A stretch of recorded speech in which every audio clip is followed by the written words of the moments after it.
formulate a proper explanation of it. Now, as much as I would love to get into a boxing match with him, and whether it's one of those like fucking charity boxing matches or whatever, I don't want to see him get killed.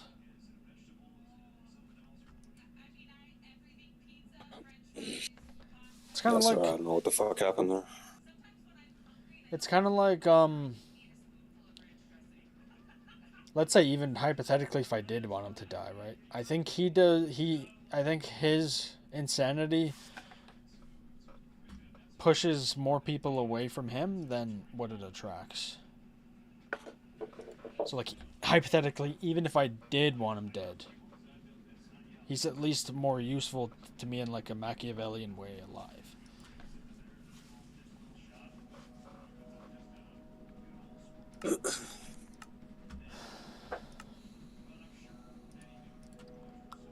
Allegedly what they say until we can hear both sides. One Has thing. Hassan been banned? No, he's not gonna get banned. Unless like there's a massive push, maybe from like Elon to Because Elon was telling him that he needs to get banned. Yeah. But it's Jeff Bezos that owns Twitch, like because Amazon owns Twitch. So I don't know if Elon can somehow press whatever his name is to do it, then maybe. But I think it would have to be like literally from the top down. I don't think the people at Twitch would do it. I think it would have to be Bezos, even if it was in the background.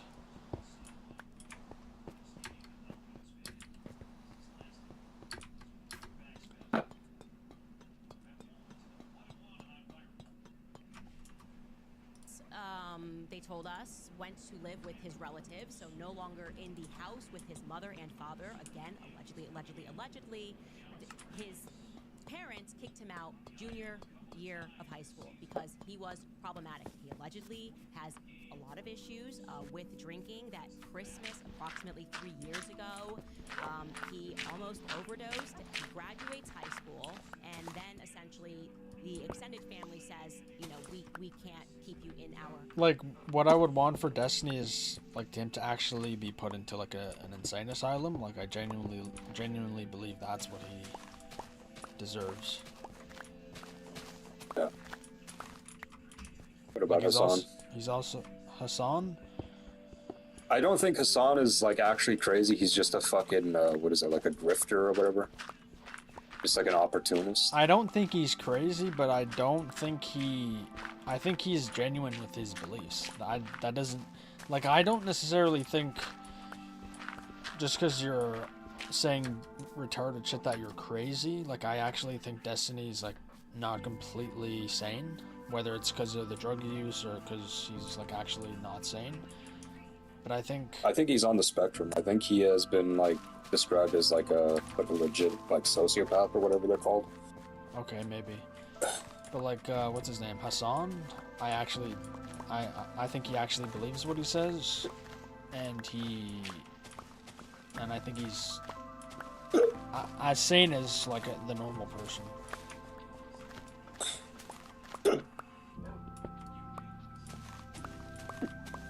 You know what? He like, after thinking of it right there, I think he probably has something, because he's very similar to Destiny. He just doesn't show it. Like, he doesn't tweak as much. He doesn't kind of like spurg as much as Destiny does. But Destiny's, I don't know. It's hard to explain.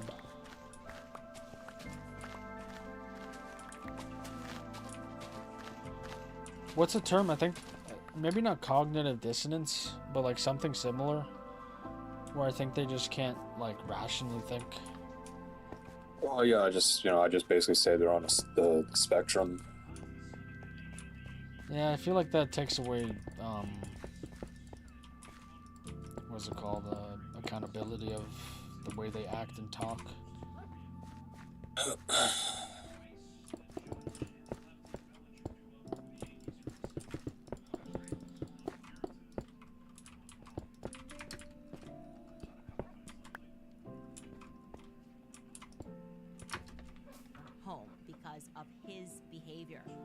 just this past Easter Sunday, they are telling me that he showed up on drugs and he was spouting out of his mouth about political stuff.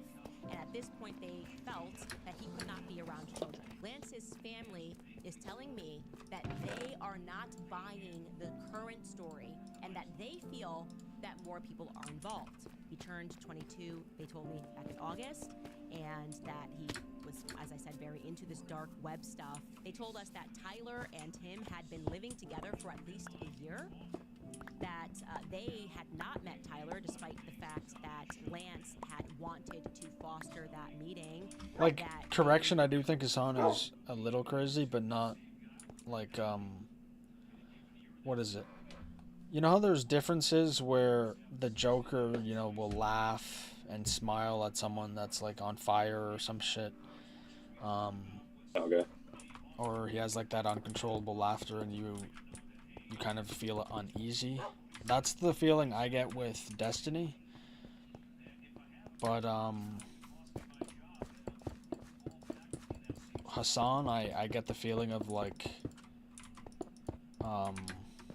kind of just like an angry, either like a mix of angry and no emotion, like Death Squad guy. That's just kind of the way that I can think of it. Like more of like a slightly more stoic psychopath, I guess.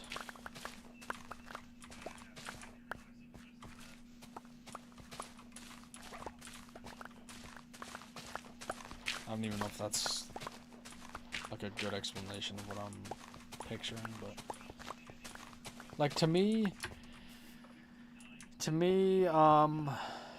okay, this is actually slightly better. Destiny is the guy in Schindler's List that's shooting the dead bodies while they're on fire, and he's you can visually see he's gone.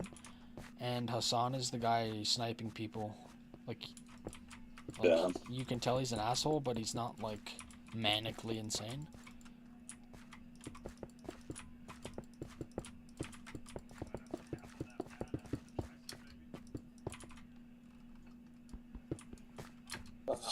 But the only difference is that part in Schindler's List is actually hilarious, where Destiny is not funny in my opinion at all. the two of them, this couple, Tyler and Lance. Were Like, is that bad that might be like top 3 parts of that movie? Well, Like that actor I don't know, for genuinely, me, that actor genuinely like puts me in that fucking world. And I'm like, holy shit, this guy is good. Because I I do not doubt that someone did that at some point with all the meth and oh yeah, fucking for sure, craziness. dude. That guy, yeah, that dude is fucking off the edge, dude. I can't remember what kind of meth. I think it was like it started with a P, but yeah, go on.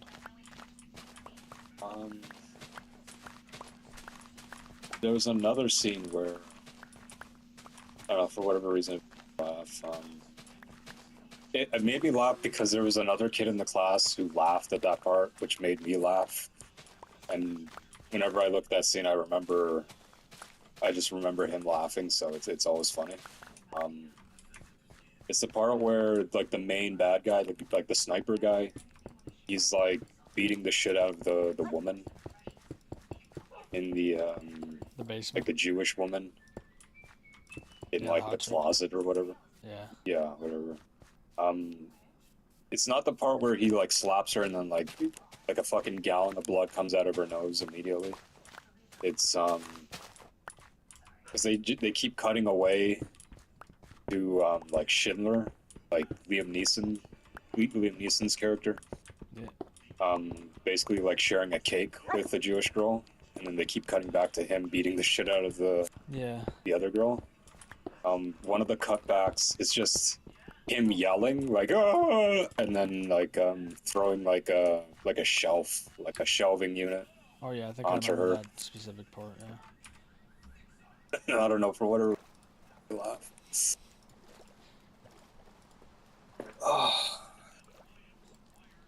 Another part, I don't know if funny is the word to use, but with the architect, how he's just so nonchalant with it. I can't even remember. Remember when remember when she says, "Oh, we're gonna have to report it." Oh. Like I don't know if that's actually funny, but it makes me laugh. I don't know why. It's just what he said. Yeah, just like how she kind of like immediately like just fell over when she got shot. Because she's just trying to fucking help. And he's just like, yeah, we're not taking orders from these people. And then I think she says like, it'll take more than that or some shit. It'll take more than a bullet. Well, first she says, "Oh, you're gonna have to report, which is gonna take time and resources," and he's like, "We ain't doing shit, man." Holy shit, man.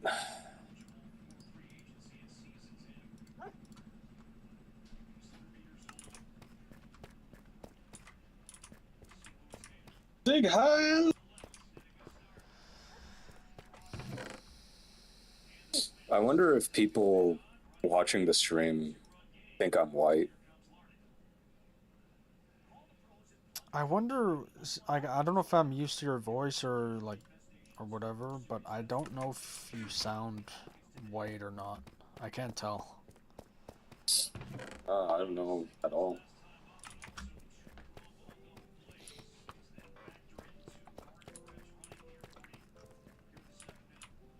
Sig ha!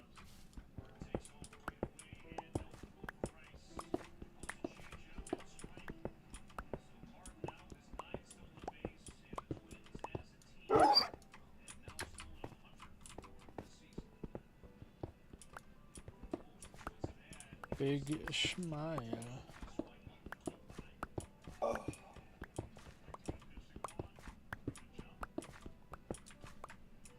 I wonder if andesite and diorite are real materials. Is owned by Lance's family, and that Tyler was paying rent to Lance. Andesite sounds like something real. That payment to them. People are saying, who live in the neighborhood, that they noticed some unusual traffic. And I think family member said to me, "Yup, we are most of the stuff is real.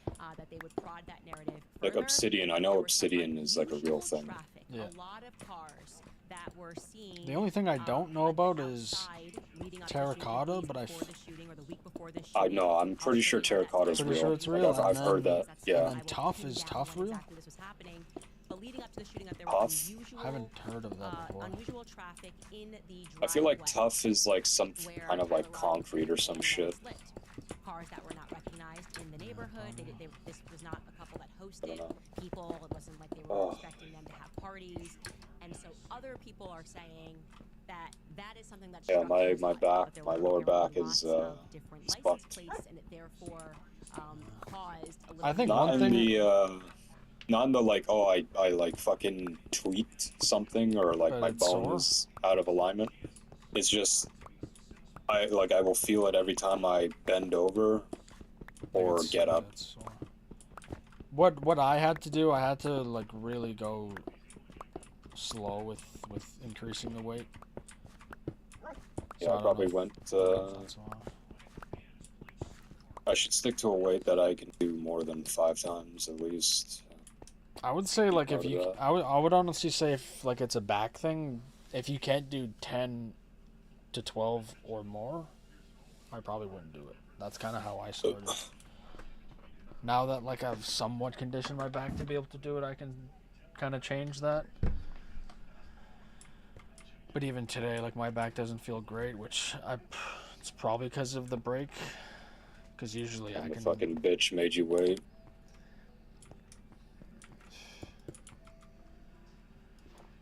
We got like 1 rep. Right? I did 1 rep and then I just was like, no, it doesn't feel good. I definitely could have done probably 3 or 4, but it's very easy. At least for me, it's very easy to tweak my back on leg press when I'm basically done. And And I'm just trying to get that last rep in. Like, unless I'm like good for it, it's not really worth it.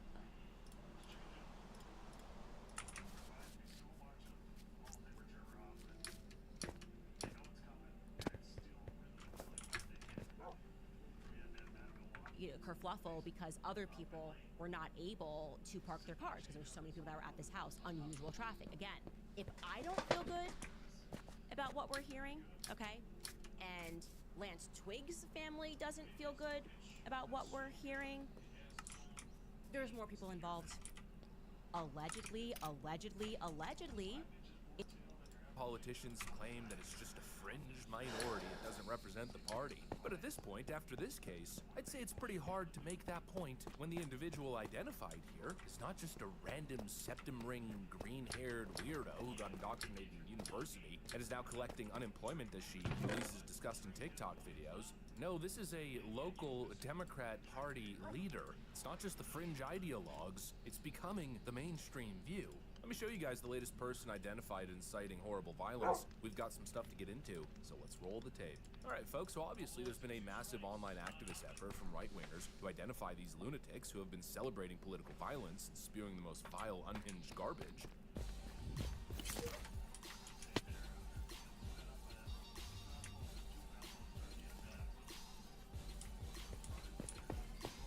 Well, the latest case that we have is this individual. Her name is Jennifer Wexler Stomsky, a Pennsylvania tax collector and a local Democrat Party leader.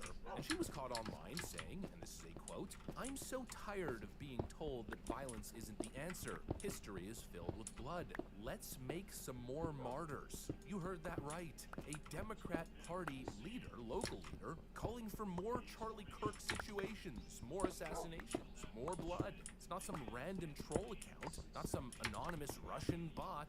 No, this is somebody who supposedly is just a mainstream Democrat leftist. And she's openly calling for more murder against people that she disagrees with. And of course we know that she's not alone. It's happening all over the country. These people are outing themselves left, right, and center.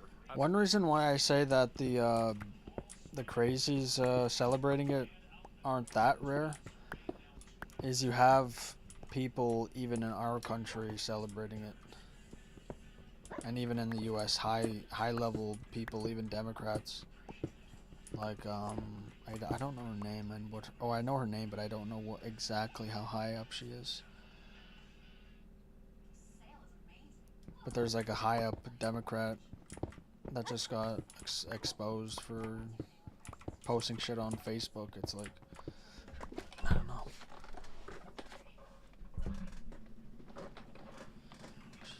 She said, you still there? Yeah.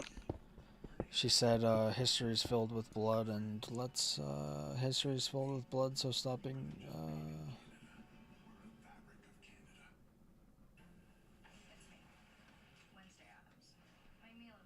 yeah, let's make some more martyrs. Well, she should be fired. Well, she's a government official, so I don't know if that would even happen. She'd have to get voted out, I think, unless there's like a fucking vote from other Democrats. I don't think that would happen. Jimmy Kimmel got fired for blatantly lying about it.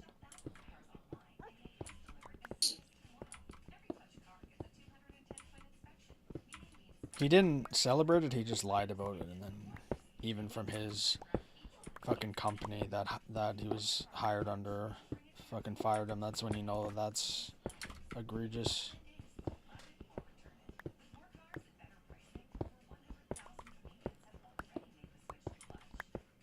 Like, it is interesting how they compare it to cancel culture, like before, how you just voted for someone and then you get fired. How that's somehow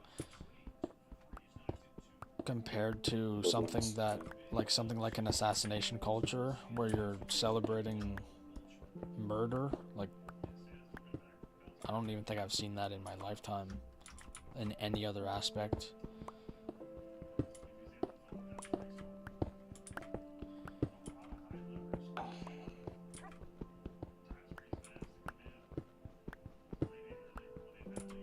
And it's like, another reason I say it isn't too rare is that multiple people in my family would be for that and have been. Damn, dog, you got demons in your face. Yeah, I got fucking Ronald McDonald's and everything.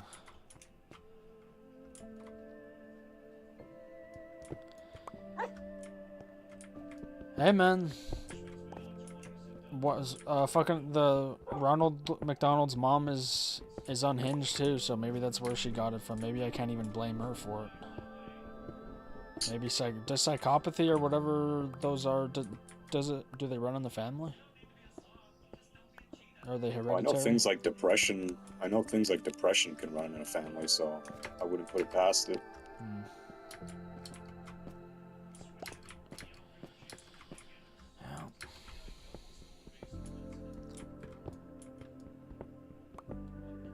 It's interesting. It's interesting now because I know what she has said before, and she didn't know that I heard.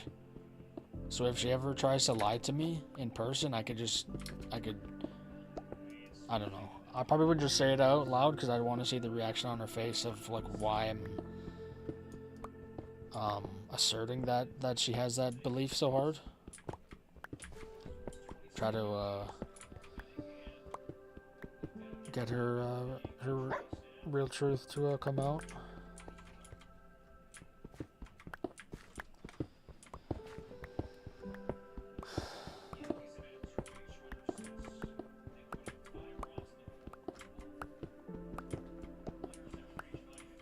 Yeah, because a teacher in Toronto showed it to 10-year-old kids.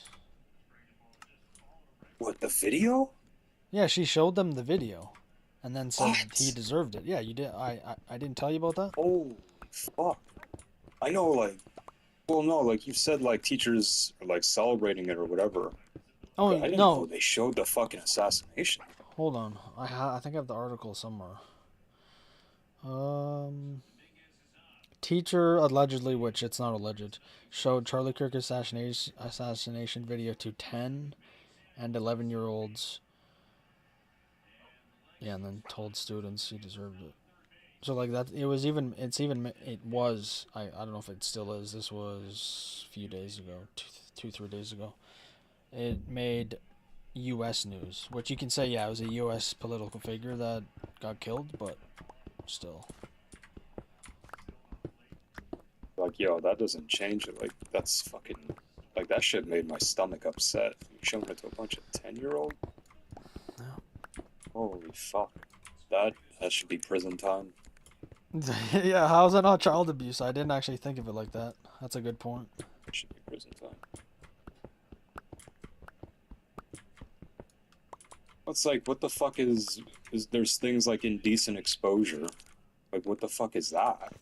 Like, I don't know what that constitutes, but, oh man, that's fucked up. I think if a teacher showed kids in Florida, it would be different. But the fact that it's here, I'm not surprised that nothing would happen. Like, what, maybe them getting fired, but should be put into a mental institution if you're doing that. Whether or not, no matter what the subject is, if you're showing cartel videos to 10-year-old children, and the really bad excuse that some people gave is, oh, but that they can find that somewhere else. It's like, okay, that's a fine point, but if you want to think about porn, if a 10-year-old finds porn on his computer, that's not illegal for anyone else. It's illegal if you show the 10-year-old porn. It's not a These good... people are fucking crazy. It's not applicable there. That's not the correct analogy.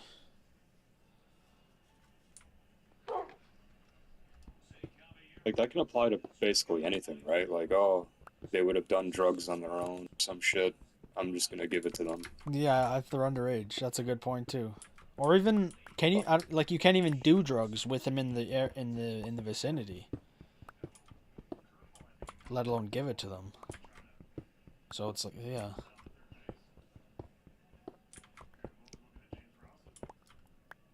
well, I don't know what they're putting in our food or what's in the air, but people are going fucking insane. Like, I feel like I'm going insane, but not that kind of insane. Like, I feel like I'm going insane because I'm just being, like, I don't know, squeezed out of fucking society. I feel like you're being smothered. Yeah. Like, it's just like the world is against me, but then there's this kind of insane where it's just like, yeah, man, this is like some demonic type shit. I don't even know what the fuck else to call it. Yeah, you don't even have to be religious to call it demonic. That's just the only word you can use. It's the only thing that explains it. Or that could put it into context.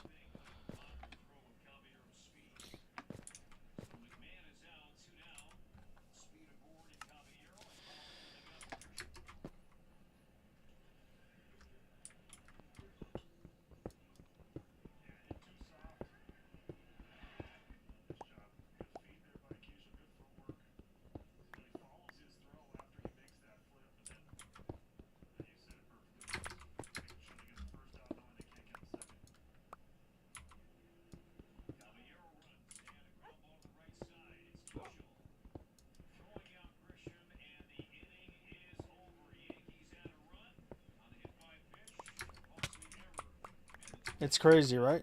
So, let's quantify it this way, right? If Charlie Kirk was such a racist or whatever, why would the NFL, who had end racism in their end zones for how many years, probably still do after George Floyd, and then, I don't know how many football teams there are. There's either 30 or 32, one of those two. The league that has end racism in their fucking end zones and on their helmets. Only 4 NFL teams did not commemorate him for like a moment of silence.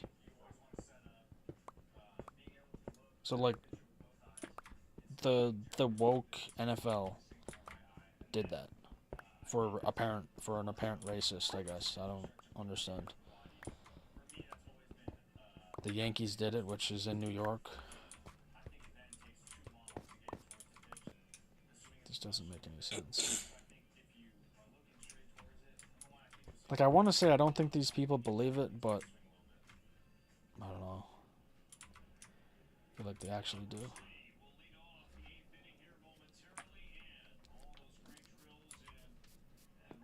Do you know of any good places to mine andesite? Like, have you seen a place that has a bunch of it? Maybe the one with the track that leads to it.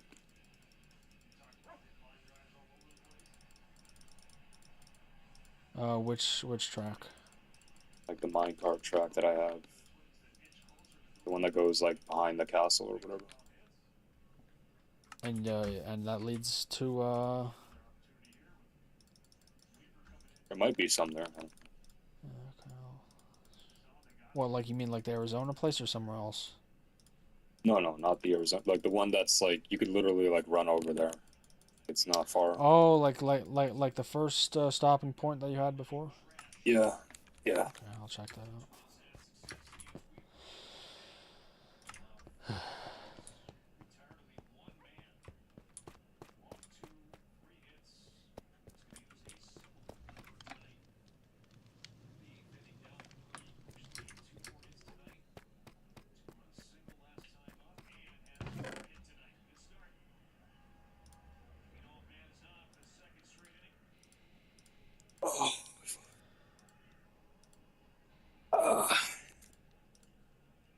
Damn, that shit's full.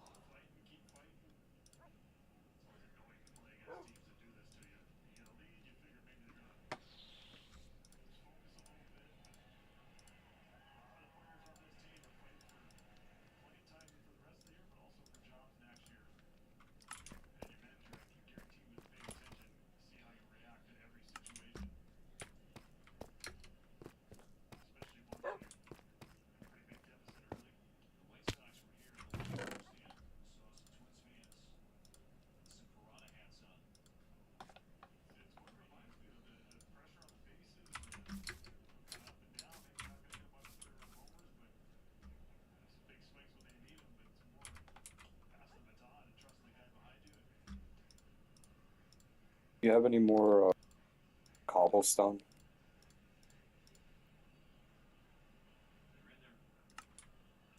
Like the ones that I use for my castle, or to make my castle? Or even just like the regular cobblestone? I have a few of those. How much is a few? 11. Okay, then never mind.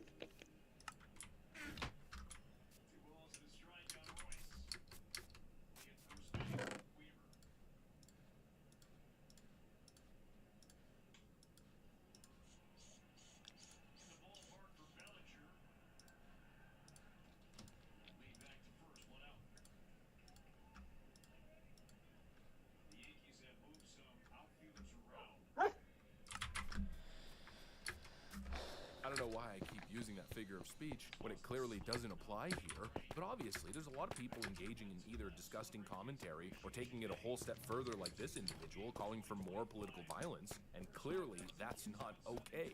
And so there's been a massive activist effort from right-wingers to put these people on blast, to contact their employers, and employers are in fact responding. And now these people are being fired all over the country, and for some reason, the mainstream media is now pretending as if we're the problem.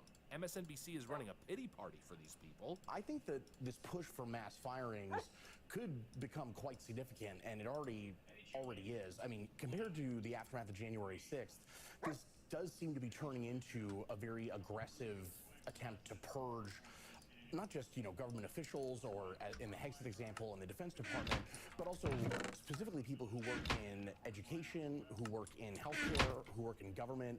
Those are the fields that a lot of these right-wing figures have been mentioning over and over again, and talking about how just random internet users have responded to this shooting. And Wait, what are they doing? Are they scouring social media? Is that what they're doing? Or getting hearsay? Somebody said something? I mean... So there's one website called Charlie's Murderers that's gotten a huge following on on Twitter, and they basically have assembled over, last time I saw it was like 40,000 different examples of just, essentially a grassroots, people giving screenshots, names, professions. So it's already getting a little bit out of hand. Yeah, apparently exposing Democrats who are openly calling for assassinations is now the real crime, right? Unfrickin' real. The left is now playing victim and now engaging in one of the most disgusting and pathetic grifts I've ever seen. If you or someone you know have been fired by a company that is caving to white supremacy, we have created a website that will be up in about 24 hours called Fired for Freedom. Firedforfreedom.visual.com. This website lists out businesses and schools.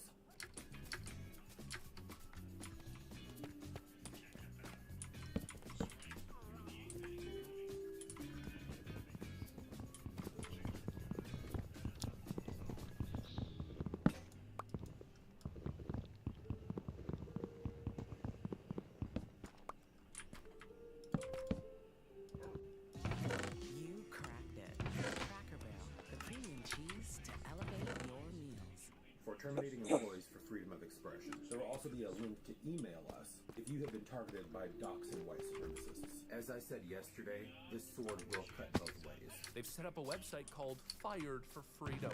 Ooh, these poor people. They're pretending as if their free speech rights are now under attack, trying to flip the script after they engage in the most disgusting types of cancel culture against us. But yeah, they're now raising money to fund legal defenses for people who lost their jobs after glorifying Charlie Kirk's assassination or calling for more assassinations. That's the big play now, to frame this as cancel culture. Oh, our freedom is under attack. But please, I need a break. I need a freaking Kit Kat bar. Cancel culture is losing your job for a benign opinion. But even beyond that, cancel culture is not just getting fired for your job for saying something disgusting online. The real issue was the deplatforming of conservative thought on social media, the debanking of conservatives, people being blacklisted for having basic conservative views, like celebrities not being allowed to work simply because they had voted for Trump. And what we're dealing with here isn't that.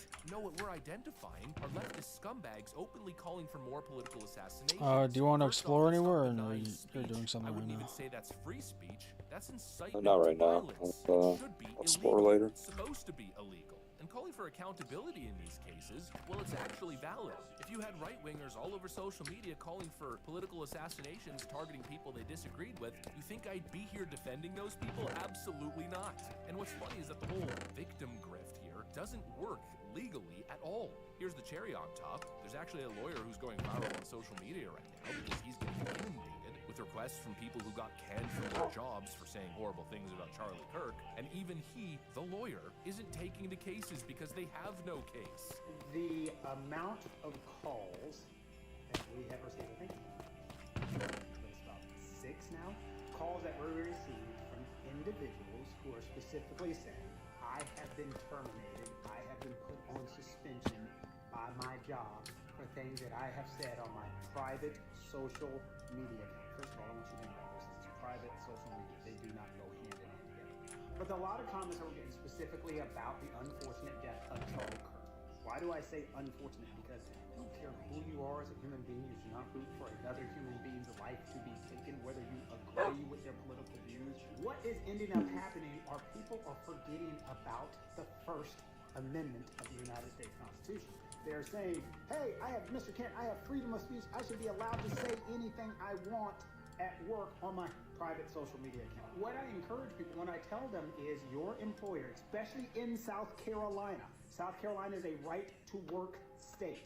What does that mean? That means your employer can say, you know what, get out of here. We're not going to listen to this discourse. You cannot post this stuff on the page. Number 2, when we talk about freedom of speech, you have the right to say whatever the hell you want, but people tend to forget you can say what you want. Our government is not going to arrest you for saying what you want. We're not going to kill you for saying what you want. However, your employer has the right to terminate you. People get confused on freedom of speech and freedom of consequences. There are consequences to our actions. So, when we get those calls and people ask us, can I file a lawsuit because my employer terminated me because of the stuff that I put on my private social media account, at least in South Carolina, my response is they can terminate you for anything they want to. It's pretty simple. Your employer can fire you for posting disgusting things on social media, period. If you work for a politician or you work for a private corporation and you're saying things that could be damaging to their brand, they have the right to fire you. It's case closed. Nobody's rights are being violated. And it's funny coming from these absolute losers who, when people were being deplatformed from the online public square, they were saying, you're free to speak, but not free from consequences. Well, congratulations, here are your consequences. Being fired from your job for being a totally insufferable, violent, deranged creep is not the same thing as conservatives being erased from the online town square because some septum ring crybaby didn't like what they said about their pronouns. Again, getting fired from your job because you're a dumbass is not the same thing as being debanked or digitally disappeared because you supported the wrong candidate. It's not even close. And so no, I don't care about MSNBC's little pity fest. I don't care about some Democrat's little sob story. I'm not interested in your Fired for Freedom website. That's probably some money laundering scam. I don't freaking care. If you are calling for political violence and you lost your job, you deserve it. You posted something publicly on social media that is disgusting, and now the company that you work for no longer...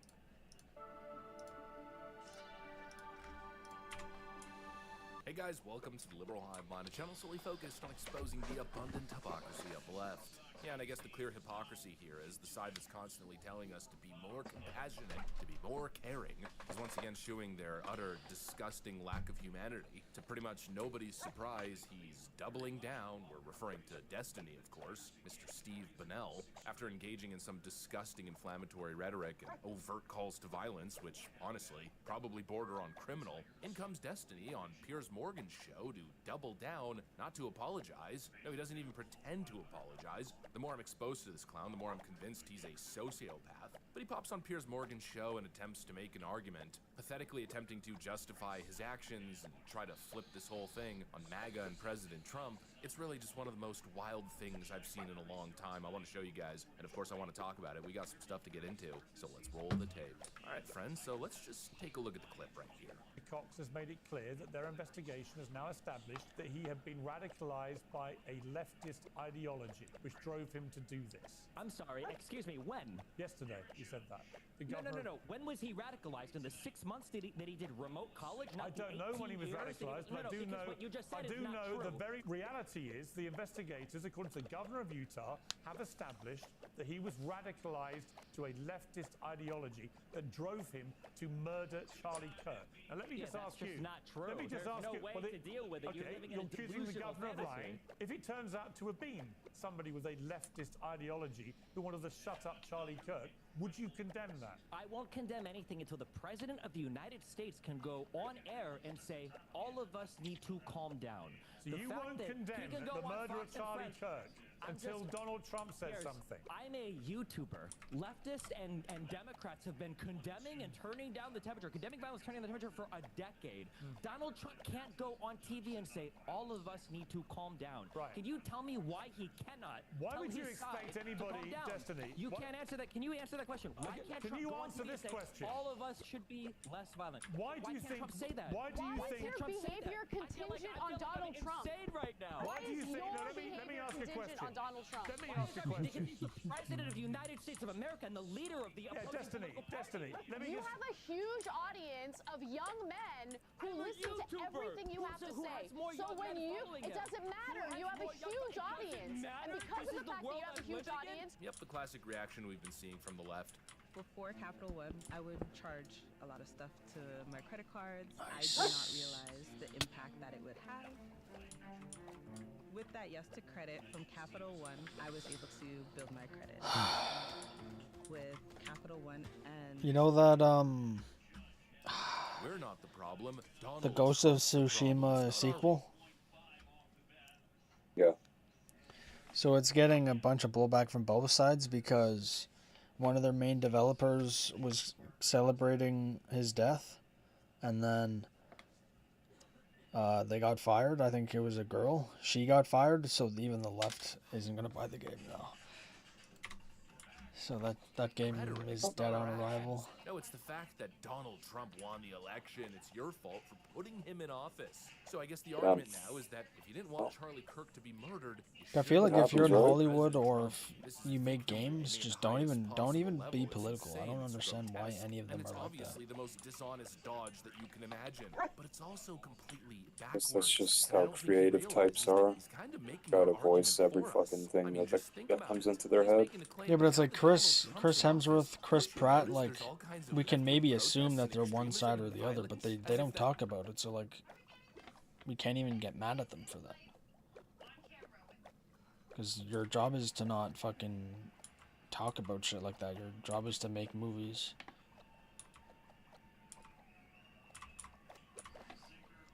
But they think that their job is to not just make games, do a bunch of bullshit. No, the issue isn't President Trump. The issue is the left's reaction to Trump. The way you guys ratcheted up this life or death rhetoric. Yeah, if you see any andesite, like when you go off base, just tell me That's what if you don't want it. radicalizes people. That's the rhetoric that turns into blood. And it's funny because he sits there and thinks that he made a brilliant argument. Oh, he's such a big brain guy. But it's complete nonsense. It's incoherent. He talks real fast, which gives the illusion that he's clever, but it's just noise. He obviously can't think past his nose because that is one of the dumbest, most counterintuitive arguments I've ever heard. And honestly, I have a theory on Destiny's speaking fast. It's just a theory. I mean, nothing confirmed here. I don't think Destiny's neurons are firing off at rapid fire pace. No, it seems like the guy's got a freaking drug problem. He seems amped up on amphetamines or something. if someone assassinated my husband, I would not be able to have the level of composure she had during that speech. I would be out for blood. I understand why she's angry and why she said the things that she said. Look at him twitching, the dilated pupils. He looks completely manic.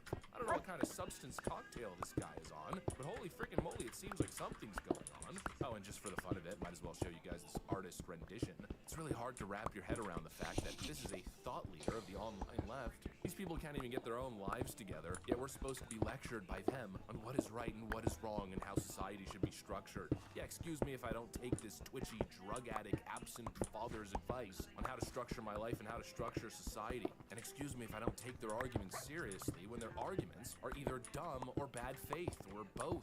Speaking of that, let's tackle the next leftist argument. So JD Vance recently said this. And while our side of the aisle certainly has its crazies, it is a statistical fact that most of the lunatics in American politics today are proud members of the far left. And now in comes the outrage from all the leftists, and they've got the data to prove it. JD Vance is wrong. Take a look at Mehdi Hassan. JD Vance lied today on the Charlie Kirk show when he said the statistics are clear, that this is a left-wing problem. It's the exact reverse. Right. You'd argue there? Yeah. You know, with all the statistics, I'm just listening to something about, someone say something about the statistics between left and right violence. They deem, like, white supremacists attacking people in prison as right-wing violence. I don't think that should count. Yeah, like, I thought prisoners are like a whole thing onto their own self. Like, right-wing violence, like, it kind of like assumes, like, oh, okay, like, you mean out in the fucking like public sphere. free people. Yeah, I don't know, man. These people are fucking retarded. It's kind of like with sexual assault. A lot of places don't deem non-penetrative as sexual assault, so it's almost impossible for it to happen to a guy, like, legally. Like, that just doesn't make sense. Like, imagine she could, like, fucking grope your dick and it doesn't count because it's non-penetrative.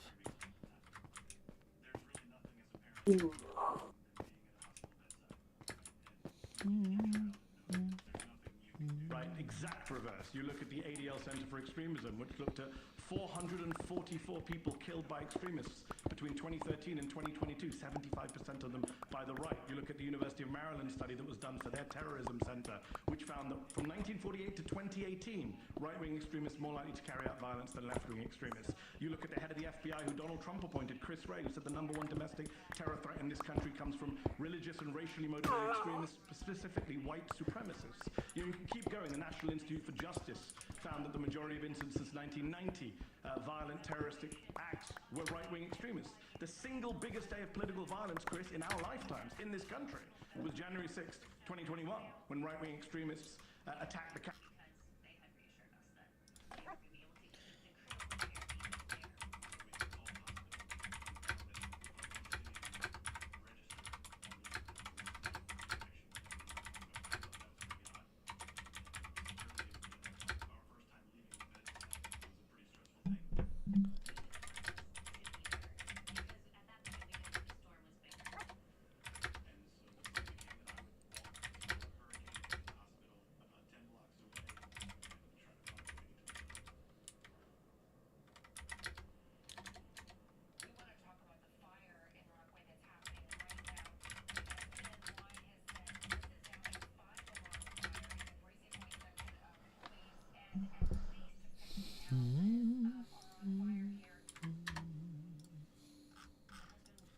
Injured police officers. They were ideologically motivated. You and I agreed it was an insurrection at the time. So it's bizarre for Vance to go on TV or go online and say the exact opposite of what both the official statistics say and the think tanks say. All of our evidence tells us. I mean, there was a Democratic lawmaker, Chris, I don't know how many times we have to say this, who was murdered in her home with her husband in June by a Trump supporter. And Donald Trump today said, who? We're hearing the same argument over and over again. Look at the ADL report. It's all right-wing violence. But here's the breakdown. Those ADL stats, first off, are largely inaccurate, and secondly, there's a false association. They take these mass shooters and then find an online history of them being on 4chan or something. They identify these mass shooters as racists, and then attribute them to the right wing. I'm sorry, people, but I do not accept that. Associating racism with being right-wing or being MAGA is obviously a fallacy. Not to mention these mentally deranged people who commit random acts of violence, generally on behalf of their own agendas or their own grievances and hatred, is not the same thing as what we are seeing on the left. It's simply not the same thing. Because this new trend of political violence that we are identifying is targeted political violence. People who are literally going after our speakers, our journalists, elected officials, or conservative activists because of their speech. That is different. Somebody shooting up a random crowd in an indiscriminate act of violence is a different type of pathology than a radical who stalks and assassinates a public conservative figure because they've been propagandized to believe that that person is evil, genocidal, a literal fascist. One is criminal psychopathy, and the other is politically motivated assassination. It's not the same, not even close. And just look around. Steve Scalise got shot during a charity baseball game. Meet the new Ninja Swirl by Creamy.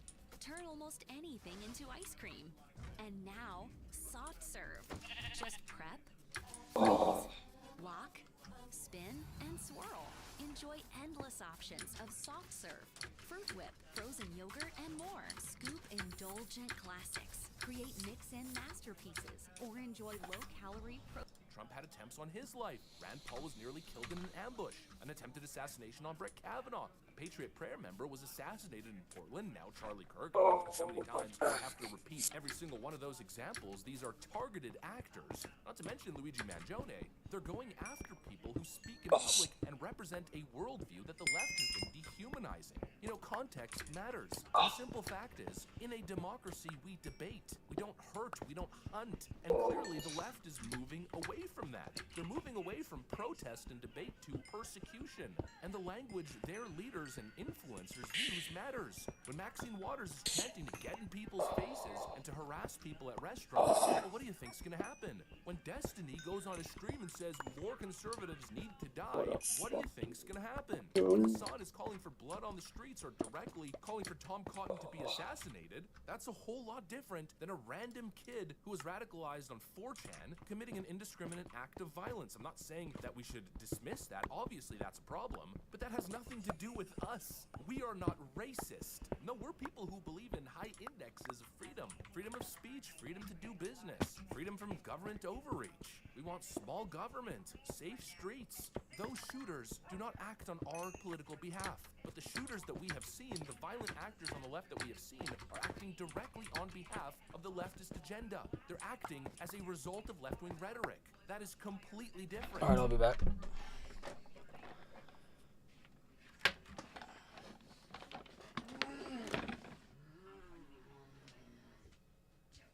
Oh.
I mean, just stupid. These arguments are stupid and bad faith. That Destiny argument, that was absolutely the worst. That was one of the dumbest arguments I've ever heard. He literally made our point. Yes, when Joe Biden was in office doing all kinds of disgusting things, we didn't burn down cities. We didn't assassinate people. We didn't violently assault people in the streets. But now that Donald Trump's in office and he's trying to enact his lawful agenda, we're seeing ICE officers being doxxed, assaulted, attacked, their vehicles being swarmed, or agitators throwing rocks at their vehicles as they're driving by. We're seeing unhinged behavior, we're seeing riots, and now we're seeing horrific violence. And that is very clearly a left-wing problem. And it's very obvious what Destiny's actually saying. It's a threat. He's saying what every other leftist is saying. Vote how we want. You should have voted for Kamala Harris if you didn't want all of this violence to occur. What an absolute scumbag. Anyways, that's pretty much what I got for you guys. Thanks for watching, and I'll see you on the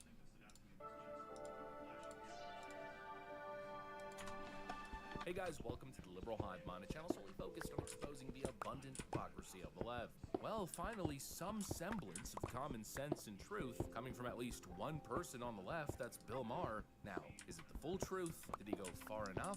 Of course not, as usual. Close but no cigar. Knowing Bill Maher and leftist thinkers in general, he didn't go all the way there, but hey, I guess it's a step in the right direction. Bill Maher is now admitting something that I believe is fundamentally true and that the rest of the left is refusing to even acknowledge. And so even if the statement isn't perfect, well, at least it's a whole lot better than what we've seen so far. I want to show you guys this Bill Maher clip from his podcast, and then of course build on the ideas. We got some stuff to get into, so let's roll the tape. Alright folks, so here's Bill Maher speaking about the right wing's willingness to engage in dialogue after Is that him barking? assassination. Take a look. Just the fight I have been having with the left, while I'm, of course, the irony, as a lot of people in my position, is still a liberal, just a traditional liberal, won't go along with their, like a lot of the stuff that's just crazy out there too far, which gets Trump elected, blah, blah, blah. As I always say to my woke friends, we voted for the same person, you're just why she lost. Oh, you know, took me a second. Sorry, I absorbed that. Okay. You know, they're the people who don't want to talk. It's my main issue with them. And Charlie Kirk was a guy who, like, he was always talking. And I talked to him here. You know, the right-wingers say what you want about them, but they talk to you. They're not into this leftist thing. The left really has much more of a, I don't talk to you, I don't want to deal with you, you're deplorable, I can't break bread with you. That attitude, and like all the right-wingers, they don't have that attitude. Now, again, I didn't vote for them. And Charlie Kirk and I certainly don't agree on much politically. But he sat here, he's a human being, he's not a monster. And a husband and a father. Yes, and I liked him. I liked them all. They're all nice people when you meet them in person, and they're not as crazy as they would. Nobody's as crazy as they make them out to be. Exactly, you know, that's it. That's the point. At least that's one of the major points. So what were you looking for? The side of open dialogue. And that's exactly what Charlie Kirk represented. The right there's conversation and debate. I'm at this back Meanwhile, the left, line over they're the here. side of say something I don't like and I turn Is it into close a to rabid the base? zombie. You know, these people Yeah. have political rabies. The one with the track leading to it. They foam at the Okay, mouth. I'll They become come over there if you unhinged and don't violent need it. over simple differences In of a few thought. And minutes, at 'cause first, it was kind of funny, you know. SJW Kind of freak out found a Romans, small freak out area this, over here. public freak out that. It was one of the most massive viral trends, especially during the 2016 election. And for the most part, it was fun. The term libtard was coined. It was all shits and giggles, right? But underneath the comedy, underneath the hysteria, there's always been that underlying threat. You know, it might just be a meltdown today, but when you're engaging in this kind of emotional rhetoric, this talks of existential threat and genocide this and fascism that, well, what happens if people start to really believe that? Or what if these people, as is happening, start to lose political ground? Well, then it's a recipe for disaster. It What does goes from, say andesite something give I you? don't like and I'll freak. It's kind of like diorite and granite, where just you can turn it into a smoother looking block.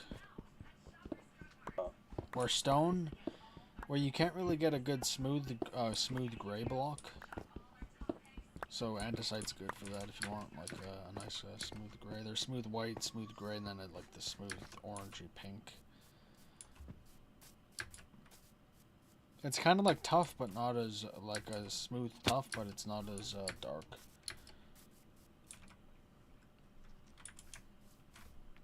Out to say something I don't like and I will kill you. And it seems as though we are headed in that direction. And the truth of the matter is we are not the same. It's not a left and right issue. This is a left-wing issue. And yet you'll see people on the left making all kinds of false equivalencies, desperately trying to distract from the obvious truth. They claim that actually political violence exists on both sides. In fact, right-wing violence is more prevalent. But that is a total lie. And that premise is based off a one-year anomaly in 2022 where two supposed right-wing acts of terror happened. That data is from a report from the ADL, which of course is already biased. But even the ADL admitted that that year was an anomaly. It was unusual. And so the left takes that outlier data from 2022 and then claims that 80% of all political violence comes from the right. It's absolute nonsense. There were two shootings in that year that were quite deadly, and so it accounted for 80% of the, I guess guess you could say politically motivated. It wasn't even really political. You just had two extreme racist nutcases that engaged in indiscriminate violent acts, and yet the left keeps pointing to that as if that tells the whole picture, despite the fact that we've seen an increased trend of left-wing indiscriminate acts of terror.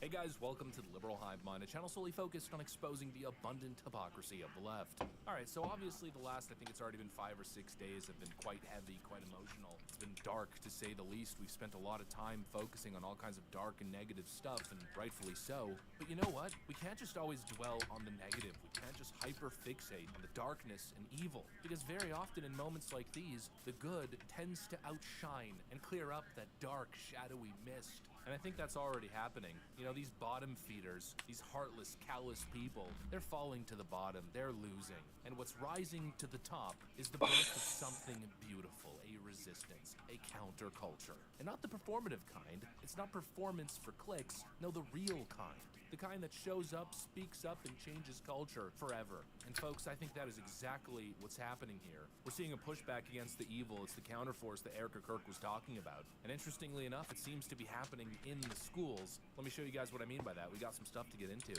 so let's roll the tape.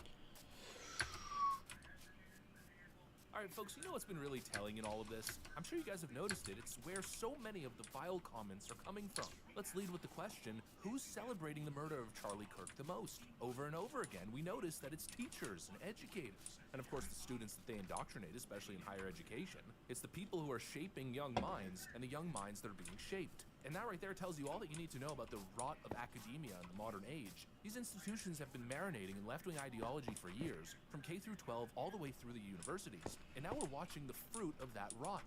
Teachers spewing hate, cheering political violence, even posting about how Charlie Kirk deserved it. And while that might make you depressed, and of course will make you frustrated and angry, at the end of this, I don't want you to give hope, because you gotta have faith in the kids. Kids are a whole lot smarter than they get credit for a lot of the time. And we saw that recently with the young Gen Z trend moving rightward. The more they're exposed to this inhumane crap, the more they're waking up. And here's a clip that should give you guys a lot of hope. We got students finally starting to push back. Take a look at this clip. We got Rhode Island students confronting their school leadership after their teacher was put on leave for calling Charlie Kirk a piece of garbage after his murder. Take a look. As a people of the youth, we've decided to come up and give our perspective on the subject, considering it is our teacher and one of the people that will guide our futures. No matter what anyone says to me, I will never stand for violence, especially of a man who was publicly murdered in front of his wife, one of his children, thousands of students, and other bystanders. Charlie was not a racist, he did not hurt anyone sexually, and he did not kill anyone. Therefore, this was an unjustified cause of death that should never be celebrated. So if you ask me, Charlie's children did not deserve to grow up without their father. Charlie's wife did not deserve to lose her husband. Charlie did not deserve to lose his life because of a different opinion. But this teacher deserves to lose his job. As civilians and people of our great country, we hold ourselves to a higher standard and to support, or worse yet, rejoice in violence. Someone who advocated for an arrested murderer and assassinator of one of the greatest debaters and free speakers of our time should have no place in the classroom, more so around young children. As a student of Barrington High, I did not feel comfortable or safe with one of our teachers supporting violence. We believe this world needs God because something as cruel as this should never be celebrated. God bless Charlie Kirk and rest in peace, Mr. Kirk. The kids are standing up. They stood up, they demanded accountability, they weren't intimidated. These children aren't being brainwashed into silence. They're seeing what's going on and they're having the courage to stand up. And that right there is the spark of a counterculture being born. And it's happening right where it needs to happen, with the young people. You know, the very ones that the Democrats and these radical educators thought they had in their pocket, they're rejecting these freaks. How else can you say it? They're saying enough is enough. And they're doing what the adults in the room refuse to do, and that is powerful. That is the seed of a future that I believe will be much brighter and much stronger and more resilient. And it's not just happening in the classroom. I'm seeing it in the cultural sphere as well. Let's look at Jeffree Star, for instance. He's one of the most high-profile gay figures in America, someone who's got a massive following. He could have easily played it safe and just gone along with the radical left, chosen not to draw their rage, but instead, he's now dedicating his entire platform to calling these insane people out. This new world where these people want to go into the women's bathroom with your guys' children, and we're gonna think that this is okay. That's the root. Imagine all the mothers in the chat right now. You're at Disneyland. Imagine you are a mother with children, and you're at Disneyland, and this thing comes in the women's restroom? Are you out of your mind? Are you out of your mind? But I'm a woman, look, I'm wearing a dress. Huh?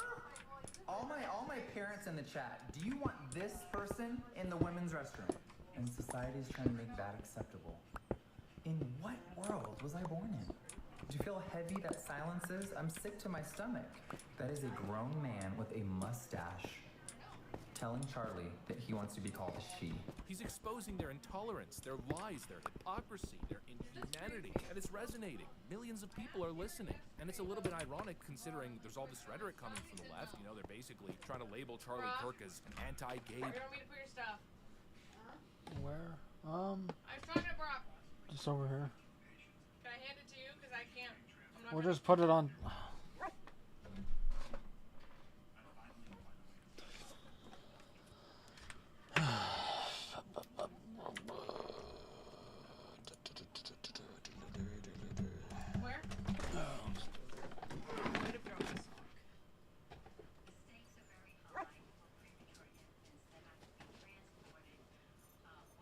ABC has indefinitely polled Jimmy Kimmel Live over comments he made about Charlie Kirk's assassination when he painted the shooter as a MAGA conservative. And everybody recoiled. This was not correct. I mean, the FBI's come out, local law enforcement's come out, the parents gave statements, they've released messages.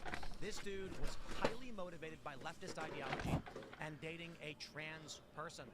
And Jimmy Kimmel, like many of these other liberal podcasters, pushed this lie that the shooter was somehow some Trump-supporting conservative.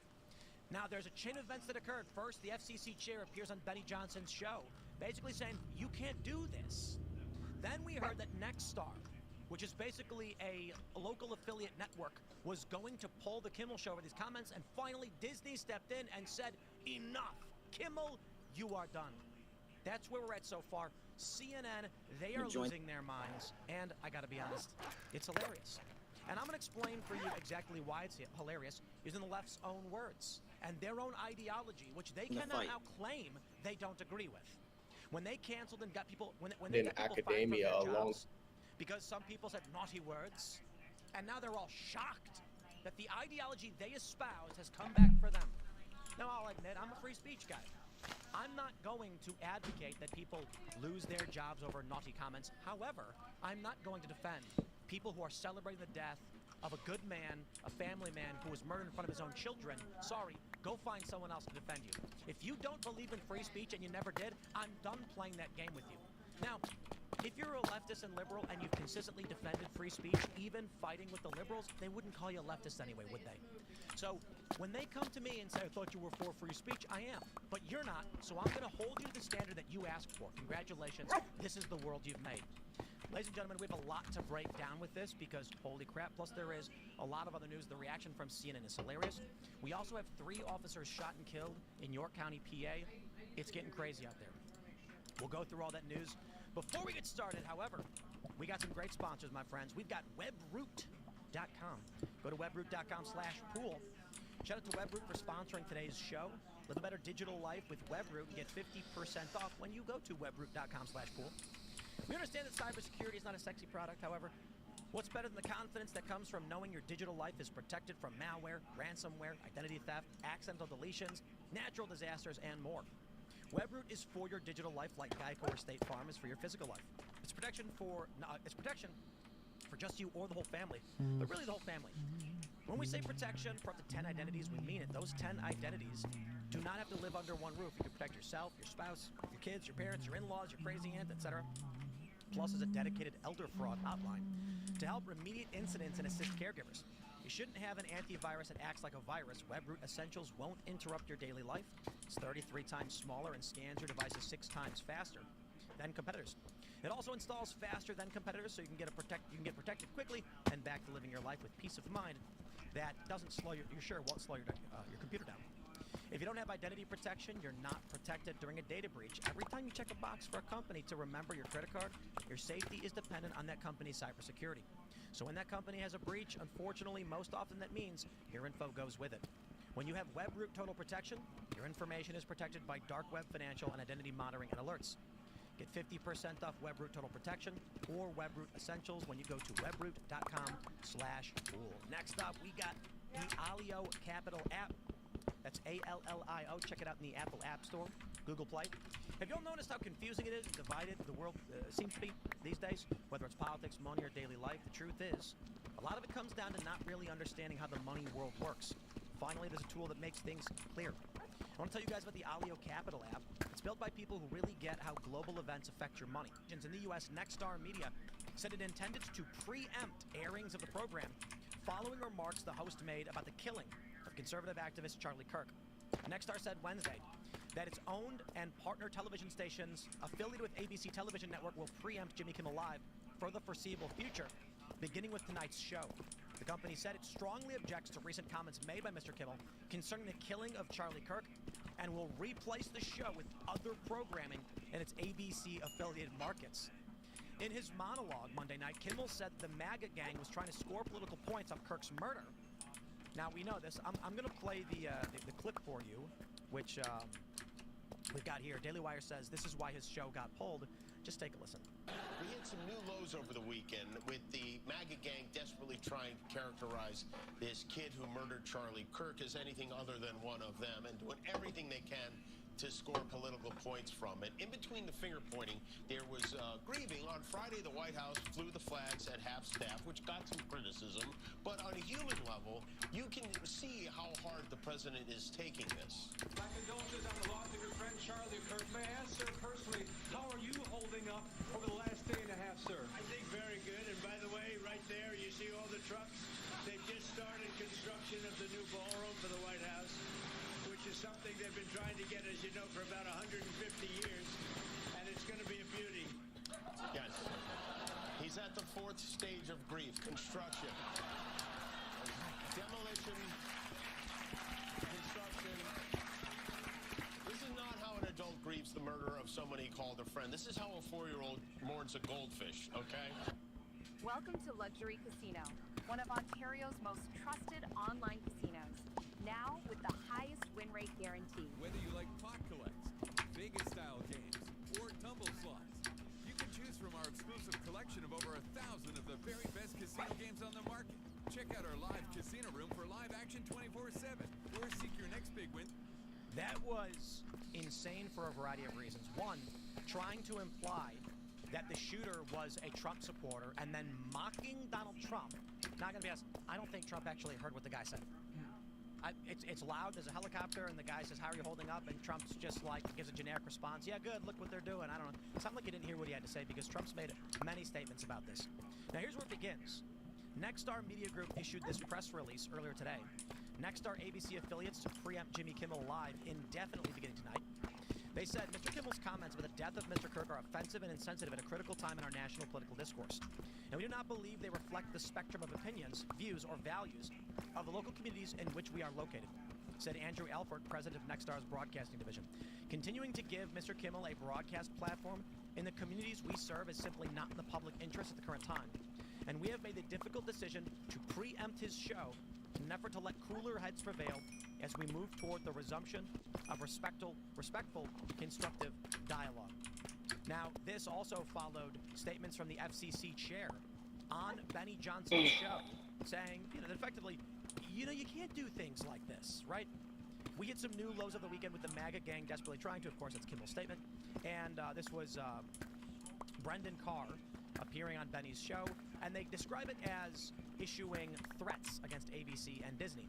Now, NBC News has responded by saying that ABC pulled the show after the FCC threatened them, as if to make it appear as though the Trump administration got Jimmy Kimmel fired, when actually this was a private business interest that did it. And I'm going to give you a couple reasons real quick before we launch into the panel why this is likely the case. For one, I think Hassan made a great point. I didn't actually hear him saying that ABC pulled the show after the FCC threatened them, as if to make it appear as though the Trump administration got Jimmy Kimmel fired, when actually this was a private business interest that did it. And I'm going to give you a couple reasons real quick before we launch into the panel why this is likely the case.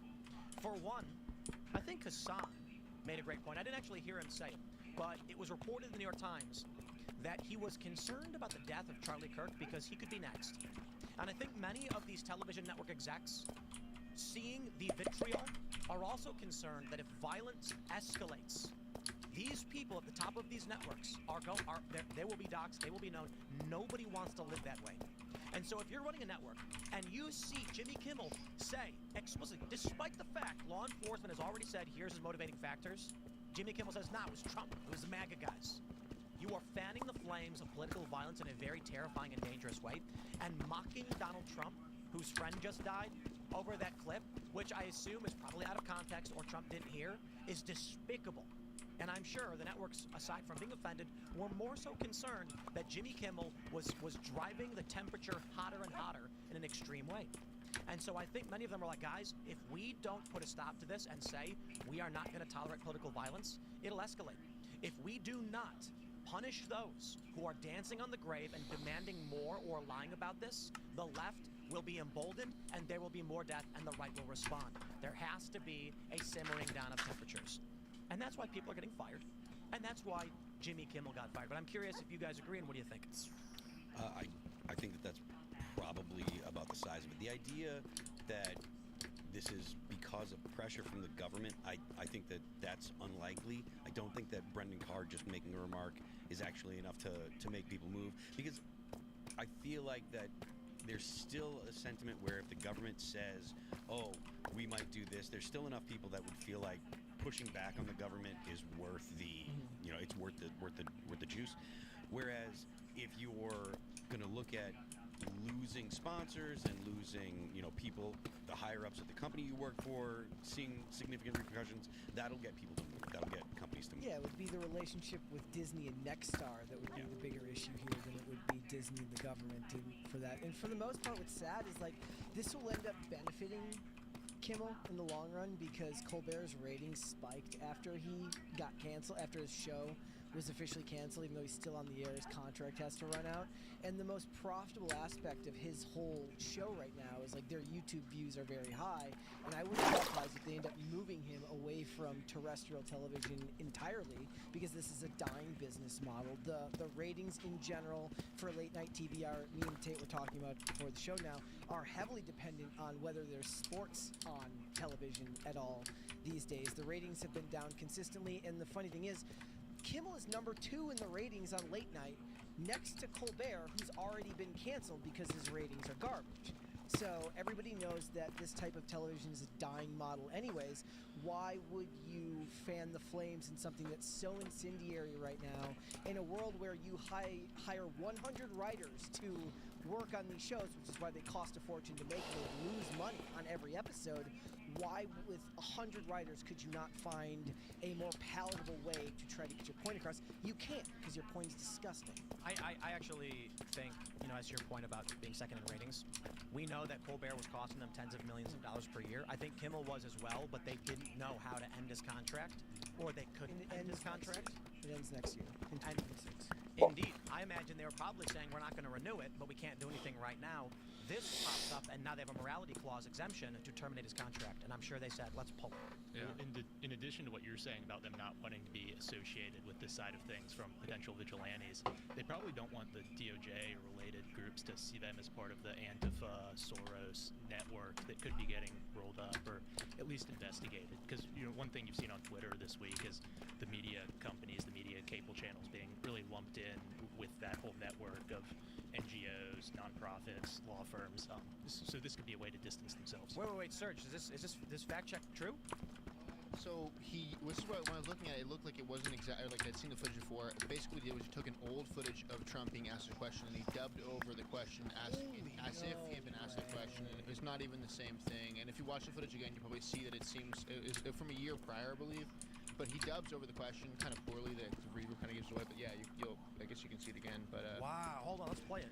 Yeah. See how hard the president is taking this. My condolences on the loss of your friend Charlie Kirk. May I ask, sir, personally, how are you holding up over the last day and a half, sir? I think very good. And by the way, right there, you see all the trucks.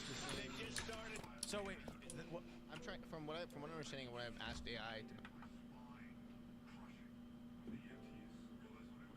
about this. From what I understand, is that it was from a previous clip. I don't think that's from the same thing. They just dubbed the audio. Right. So I don't know if I believe that, man. I don't know. Huge. I'm not sure. That would explain why it got canceled. Yeah, like So Serge asked AI, and it said that the clip of Donald Trump originally aired in 2024, and so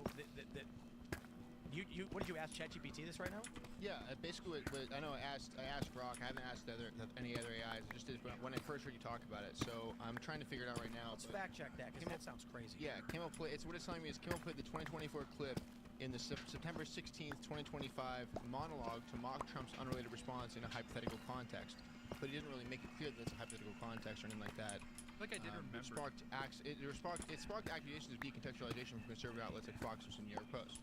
So I thought I did remember seeing other White House reporters verifying that he said that, but then a lot of them were saying it was so loud and raucous in the area that there's no way Trump could have heard, especially parse out with the context. They were talking with the White House ballroom, which has been. I don't think Jimmy Kimmel. Yeah. Sorry, I have no idea. I'm just The discussion with the White House ballroom has been going on lately, though, so it's hard to believe that the clip was pulled from before.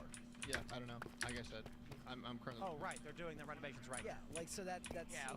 Okay. That because that seemed way crazier. Yeah. I mean, the part about characterizing him as MAGA is already crazy. That's something that's so verifiably proven false already, but they don't care, and that's one bridge too far as it is, which is why I'm sure a lot of people believe that Disney's issue here is that he lied outright about something like that's a whole other thing to edit that clip in such a deceptive way. I'd like to offer you all this. To conservatives, I give you an argument, and to liberals, I give you your argument back to you. It's a comic from XKCD, which the liberals waved in our faces as our friends and even our enemies were censored, despite the fact we had objections to it because people are allowed to express their opinions. And in this rather ignorant comic, in which XKCD has no idea what he's talking about, liberals claimed this. Public service announcement. The right to free speech means the government can't arrest you for what you say. It doesn't mean that anyone else has to listen to your BS or host you while you share it. The First Amendment doesn't shield you from criticism or consequences. If you're yelled at, boycotted, have your show canceled, or get banned from an internet community, your free speech rights aren't being violated. It's just that the people that are listening think you're an a-hole, and they're showing you the door. Now, I'm going to be honest with you. This is one of the stupidest things I've ever read, and I'll tell you why. But this is what liberals stood on, as they said everybody with an offensive opinion who express it should be banned. In fact, people who said #LearnToCode were getting banned on Twitter. It's worth pointing out the context surrounding the people that are losing their jobs or being quote-unquote canceled now is the death of an innocent man, right? A murder. And they're complaining, they're saying, oh, cancel culture's back. And if you think about the reasons that people on the right got cancels, it was because they misgendered someone. They used the wrong swear word. #LearnToCode. Yeah, they said they were basically taunting media personalities or journalists on the internet. Yeah, making fun of a journalist was grounds to be permanently banned.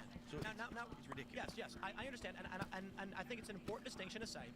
People are losing their jobs for mocking the death of somebody, which shows a dramatic and violent escalation of the rhetoric, and what Jimmy Kimmel and others are doing could lead to more violence. That I completely understand. The underlying factor in these cancellations now is that a man is dead, his wife and children were there and they watched it happen. And it is gruesome and horrifying. And we have a story from someone on the ground that I'm going to make sure everybody understands how serious this is. But let me make one thing clear first about this liberal argument. Free speech and the First Amendment are two distinct things. The right to free speech is a principle held by a moral and virtuous people. That means they themselves will not infringe upon your right. You can speak, they'll leave you alone. The First Amendment says the government shouldn't. XKCD I'll be back. conflated these things because these people have no idea what they're talking about. And the last thing I will say to all the liberals that are crying about this, one, I still believe in free speech. I will still defend free speech, just not for you. You know why? Because you asked me not to. You came to me and said, Tim, if people say hate speech, they should be banned. And I said, I disagree with that. You said, this is the way I want to live. And then I said, okay, fine. I will uphold your wishes for you. So when Jimmy Kimmel gets fired, my response is, I don't care. I love it. Yeah, and if you want to go have that argument right now, go yell at Pam Bondi. That's what everybody's doing over there, right? They're talking about what they're discussing with hate speech over there. Plenty of people are having that argument. Do you remember the case, I mentioned it today, a couple of years ago, if you want to talk about the difference between what's going on right now and a couple of years ago, the guy who got fired for cracking his knuckles outside of his car door and they thought he was putting up the OK hand symbol? Right. That's if you're comparing the two, they're not the same thing. And for people like me who do take the Free Speech Act side of this very, very seriously, what happens is you've just bled out my desire to help you, given the fact that nobody wanted to help anybody else before. And now what I'm going to do for all of you, because many people are making the argument about free speech or otherwise, is going back to the conversation about the severity of the circumstances we deal with. Jimmy Kimmel falsely portrayed a mass shooter as a conservative. And now, the reason that's so dangerous is that they are already trying to justify and call for more murders. And you know what? I got no problem saying I take it personally, as my name is on many of these lists. So when someone says, stop defending a mass shooter publicly, and you get banned for it, I ain't gonna defend you. But so that you all really understand, and I know everybody on the right and everybody who truly knew Charlie was, they already do. But for those liberals who want to make the argument, I have a video here from Frank Turek, who's going to give you his account of what happened on that fateful day. It's 5 minutes, and I ask you to please just listen, and it's going to be hard, and it was hard for me, but it was much harder for Frank, who was actually there. And after you hear what he says, maybe you will understand why we should not be tolerating the left dance on graves and call for more death. I give you Frank Turek. Now, here's what Erica wants me to relate on Sunday.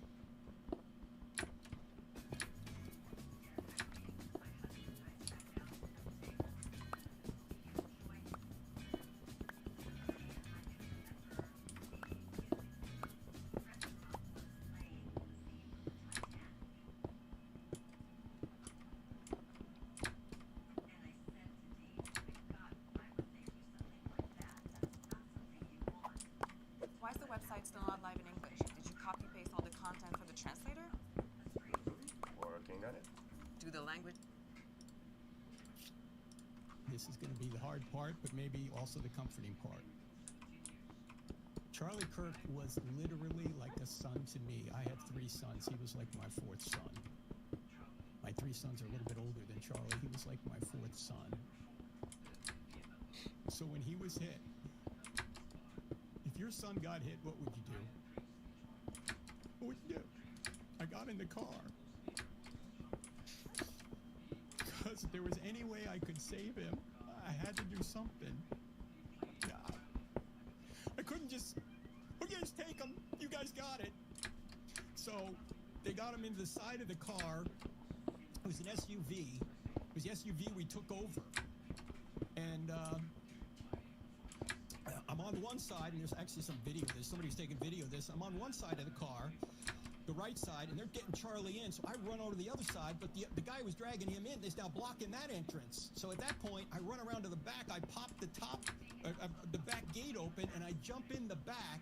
The car lurches forward. Apparently somebody jumped in the car. So the car lurches forward, so I almost fall out of the car, the SUV. Then I grab the thing and close it, and there's 5 of us in the car now. Justin's driving. Dan is up front with the GPS. Rick has got him. Rick's on my left, and Brian is there, and I'm coming over the back seat, and Charlie's laid out in front, just right in front of me. And Charlie's so tall, we can't close the door. We drove 4 miles, I don't know, it's 4 something miles, all the way to the hospital with the door open. To this day, I don't know how Brian stayed in the car, because we're just go, go, go, go, go. We're trying to stop the bleeding. You saw it.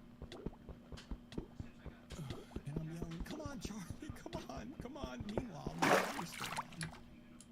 My son and daughter-in-law are hearing this whole thing. And his security team, again, Justin, Dan, Brian, and Rick, they love Charlie. But they were much cooler than I mean, they're just carrying out, they're calmly, but they're swiftly doing exactly what they were trained to do. Rick starts praying out loud. I'm praying out loud. We're yelling, come on, let's go. My son's hearing all this. And we're doing the best we can to navigate traffic. It's not a highway. We're on surface streets. And suddenly there's an ambulance coming toward us. And there was conversation in the car. Should we stop? We're like, no, just keep going. The doctor later said that was the right thing to do. Ambulance goes by us. We're still heading to the hospital, trying to get there. At one point, somebody says, let's get there in one piece, because we're cutting through intersections, we're just beeping the horn. This is not an emergency vehicle. There's no lights. There's none of this. And I go, we got to start CPR. So I try and start that. Now,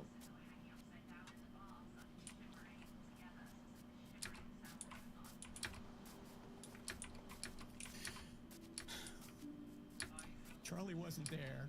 His eyes were fixed. He wasn't looking at me. He was looking past me right into eternity. He was with Jesus already. He was killed instantly and felt absolutely no pain. That's what I was told later. But of course we had to try. And by the way, there was just nothing any of us could do about it. We were giving him CPR, but nothing was happening. It wasn't like if we had better first aid or we had better medical facilities or we were faster to the hospital, we could have saved him. We couldn't. So if that's any comfort at all, Charlie didn't suffer. He was gone. He was with Jesus, absent from the body, present with the Lord. That's where he was. Now, it is true, when we got to the hospital and they started working on him right away, they did get a pulse back. And so Rick and I were just, everyone's praying. We're just praying for a miracle. We had a small sliver of hope. And the doctor later said that we got a pulse because Charlie was a very healthy man. But the shot was catastrophic. So 20 or 30 minutes later, the surgeon came out and said he was dead. I hope people hearing that story and that account of what happened understand why we are not playing any games. This is not a question of someone saying naughty words and you felt insulted. This was an innocent man who asked for speech and debate, who was moderate politically. And it's funny when these liberals are like, this is moderate, and they show him saying things like no abortion should be allowed. I'm like, have you met a Christian ever in your life? That's the middle of the road Christian position. There are some Christians who are like, we should like have prison and jail for people who get abortions, like even the women. And Charlie was a moderate on this issue. And he was murdered in cold blood by a lunatic. And it sounds like with the... John, very obvious which ones are yours. I'll be back.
FBI currently investigating some of these terror groups, these Antifa cells, that there may be more people involved. We don't know. It's been reported it was a lone shooter. The messages seem to convey that, but nobody really believes those messages, and we don't know exactly. But it was reported earlier today that I believe they did bring in, I got to fact check this one, but this was relayed to me by some, I'll just call it security and law enforcement professionals, that they have brought in individuals associated with the Discord for questioning, and I'll fact check that one. So Jimmy Kimmel coming out and saying the shooter was MAGA, when you have stories like this and the severity of what we're dealing with, is one of the most insane and dangerous things you could possibly do. And I will stress, I don't want to see people lose their jobs for having bad opinions. But I will also stress, Jimmy Kimmel being able to go onto his show to several million people and lie to them about the state of politics in this country is driving the political violence. And that's just it. So when the network says you insulted a man grieving his friend, you claimed and lied. Now think about what that does to ABC when they have to issue a retraction because it was false, egregiously false. They don't want to do that either. They're going to be facing some suits, who knows what. So they said, that's it, we're done. Not to mention his show is probably losing money. But I hope people, I apologize for people who maybe didn't want to hear that story, but I think it's very, very important everybody did. Well, to your point about violence and what's going on, what Kimmel was trying to do there is what the media did in the 70s with the Weathermen, with the family, particularly with the Black Liberation Army, where you have these leftist, Marxist radicals who are murdering dozens of people, planting bombs, blowing up buildings, and the media is claiming either it's not happening or we don't know what their motives are. We don't know if they're an organized group, which is, of course, what they've said about Antifa as well. And it's this attempt to cover up this leftist insurgency, a proto-guerrilla movement that's happening inside America, and it's extremely dangerous and violent. And the Weathermen were never dealt with. Chesa Boudin, who was one of the top people in the Wren Collective and really helped Soros push this soft-on-crime policy all over America. He's the son of Kathy Boudin, who helped murder someone during an armed car robbery and never really faced justice for it over than some time in prison. Similarly, Obama's mentors, Bill Ayers and Bernadine Dorn, Weathermen never faced jail for bombings. They think they can get away with it this time, like they got away with it for a decade in the 70s, and that can't be allowed to happen. So I think Kimmel's firing is very important on that front. Let's take a listen to, we got this from Mediaite. America is a less free place. Brian Stelter aghast at ABC's chilling decision to suspend Jimmy Kimmel. They don't learn their lesson. Listen to this. Truly dropped as, I think, a shock to anybody who heard it, even if they knew that Brendan Carr, the pro-Trump chief of the FCC, had made the comments he made on that podcast. I don't think there's anybody who literally thought within hours Jimmy Kimmel would be gone. Right, absolutely right. In fact, this was very sudden this afternoon after Carr spoke out on that far-right podcast. Then some stations that are... Far-right podcast. Benny Johnson, again, moderate conservative. Owned by other companies, but affiliated with ABC, started to complain to ABC. We know one of them, Nexstar, which has about 24 stations with the ABC logo and all the ABC programming. Nexstar publicly announced that they were going to drop Kimmel's show indefinitely. Within a matter of minutes, we heard from Disney that the show was being pulled altogether. That suggests to me that other station owners were probably also getting scared. Other station owners were probably also coming up with backup plans not to air Kimmel's show. Yep. But even though we're talking about comedy, this is so serious. America is a less free place if late-night comedians cannot do and say what they want. I want to just stress, and let's take a pause real quick and we can issue some commentary on this. We all know what Jimmy Kimmel did. He lied about the motivations of the shooter, which creates a shield for the shooter. When the liberals come out and say he was actually a conservative or from a conservative background, and the bolts never were engraved with anything, and he wasn't this, and what they are doing when they lie about the shooter, when they lie about Charlie and issue fake quotes, they're effectively saying to the liberal who watches CNN or Kimmel, who is scared that the values that they've supported have led to a death, they're telling you, no, don't be upset over this. Charlie was a very, very bad man, and don't worry, the shooter was actually a Trump supporter. Keep on doing what you're doing, which resulted in this shooting. That's why it needs to stop.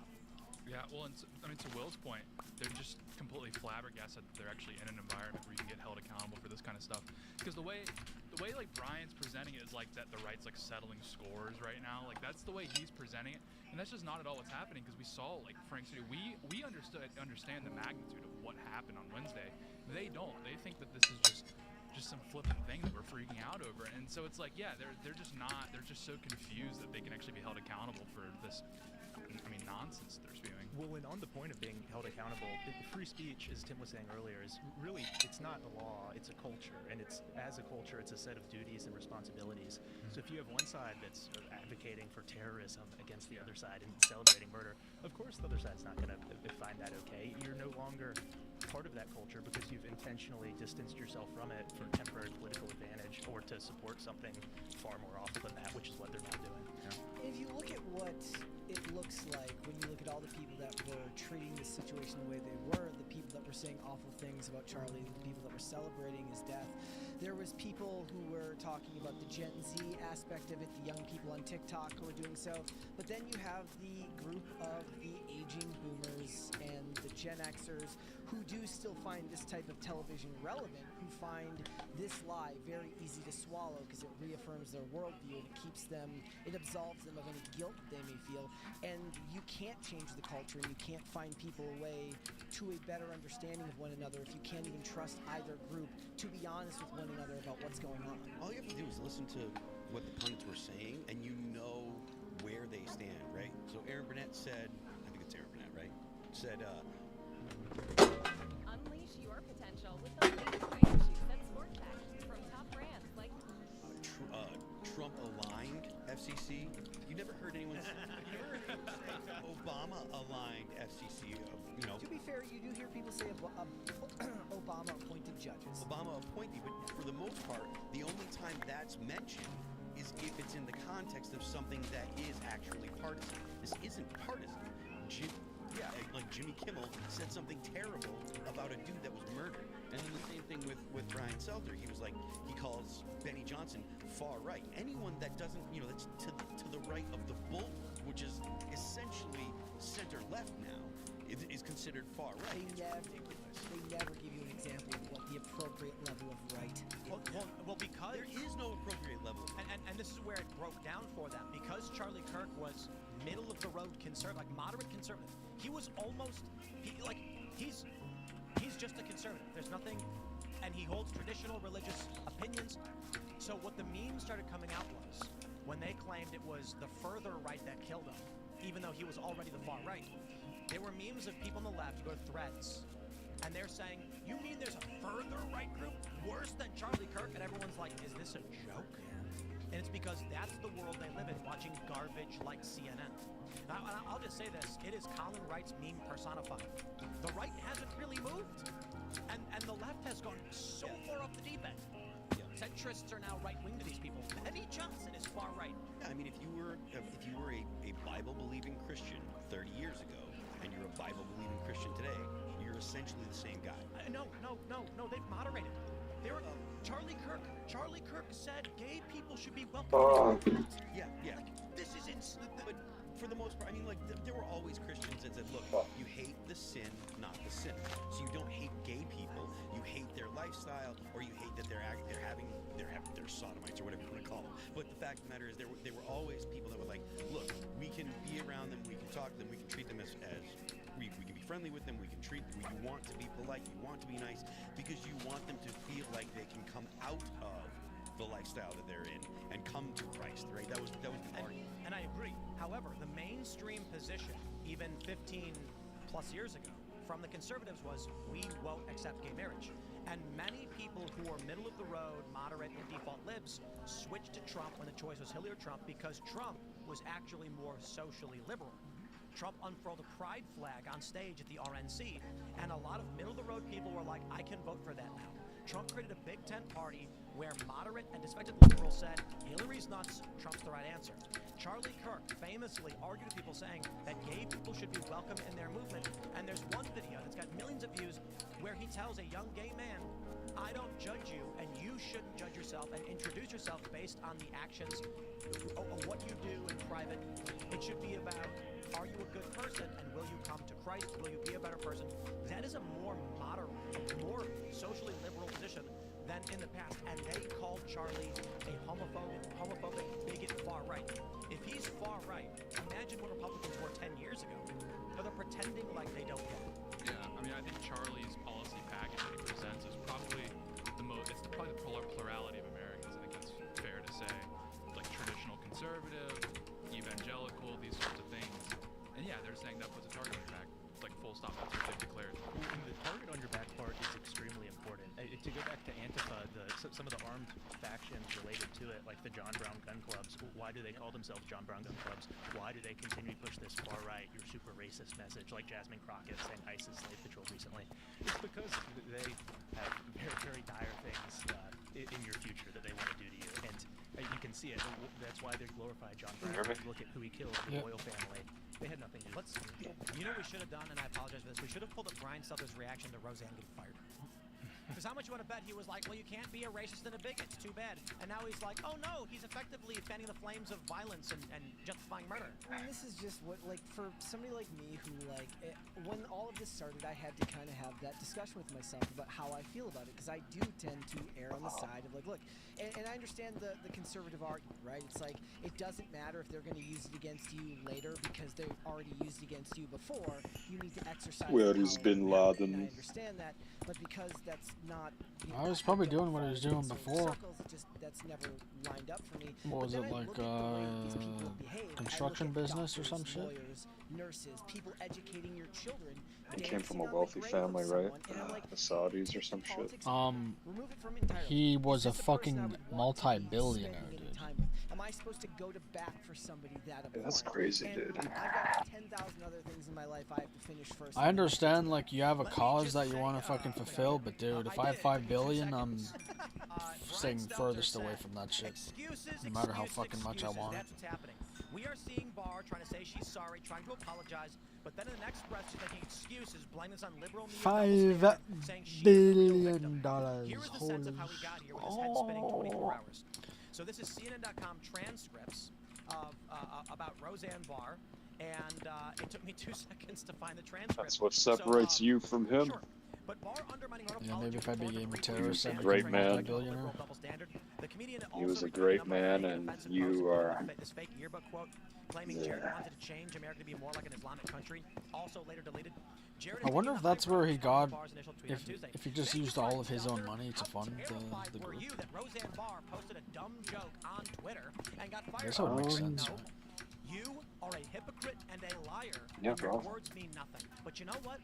It was bad that people got fired for jokes. It was worse that people got fired for jokes they made 10 years ago. You know, at least I can respect it. Instead of becoming corrupt and taking tax dollars from everyone and making yourself rich, he paid for it himself. Like, no matter what he did, I can at least respect that. Now, I'm sure he got some funding from somewhere, but as far as I know, it was mostly his own. As far as you know, huh? And how much do you know? Too much, Doug. Too much. Nice! Oh yeah, you don't say. Just don't ask me to do long division, because I don't know that. What's 14 divided by 4, dog?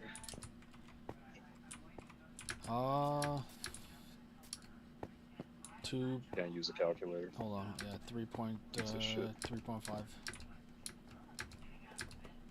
Piece of shit. Am I wrong though? What's 17 divided by 7?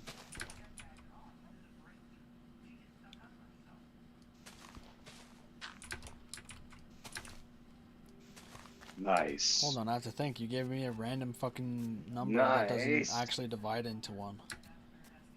Nice. 100 can't be divided by 7 and have a whole number and like have a proper decimal point. Nice. Well, that's the whole point.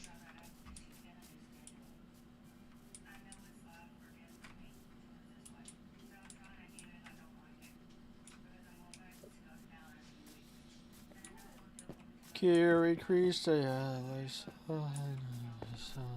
extremely terrifying Kiri, when Kiri. young Yo, dog, men you are want some gunned down in tea, cold dog? blood, and then Jimmy Kimmel lies about it.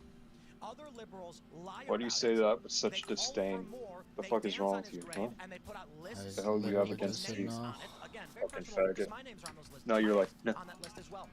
So, He said so, no, so like, Brian, nah. maybe you need to Just take because a I step said it back Fuck is wrong? and, slightly go to fast or confessional. with low Fucking effort faggot. doesn't mean it was with disdain. Why are you saying it Well, like a ladies and gentlemen, we do faggot have when I massive ask if you breaking want tea? news. Why are you asking From it Tuesday, Why like a can't you just faggot? say Donald Trump no? has deemed Piece of shit. Antifa a terrorist organization. He has How am I supposed to I ask? am pleased to Do you inform want our some many US tea? patriots that I'm Fucking designating piece of shit. Antifa a sick, Yeah. dangerous, radical left disaster as a major terrorist Piece organization. of shit. I will also be strongly recommending that those funding Antifa be thoroughly investigated in accordance with the highest legal standards and practices. Thank you for your attention to this matter. Let's go. Let's go. Yeah, this is.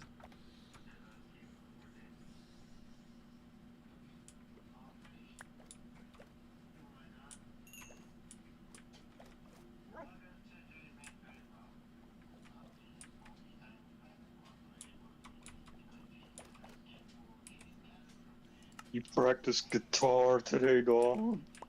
No, but I will. No, you won't. Nice. Yeah? When are you gonna practice guitar, huh? In the next fucking After you get 30 off. minutes, huh?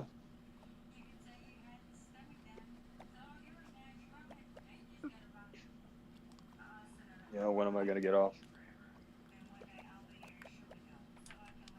Nice.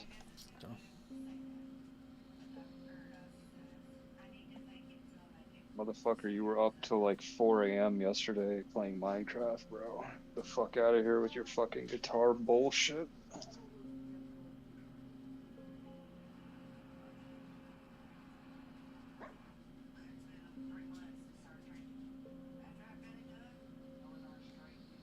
Ugh. Damn, he's finally designating Antifa as a terrorist organization. But 5.5 years too late. Didn't he already do that? No, he wanted to.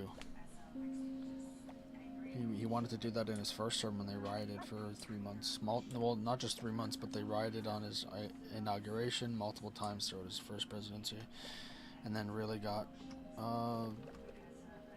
popularized for the George Floyd riots.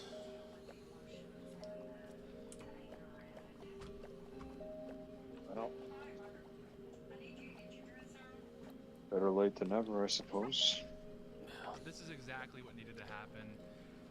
Dude, we have so many options now that Antifa's been declared a terrorist organization. This opens up a war chest of options to really go at the throat here. Now you're talking about it. How long do you usually let a teabag steep?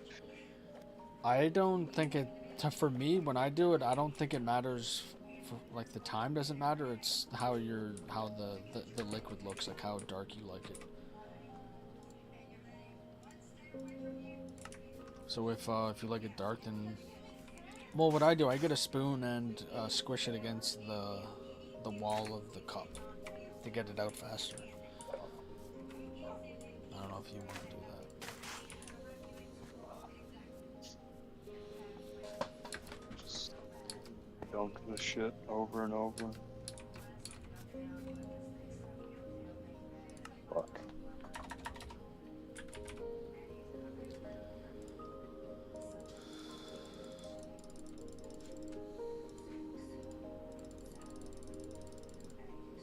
Ay, ay, ay, ay, ay.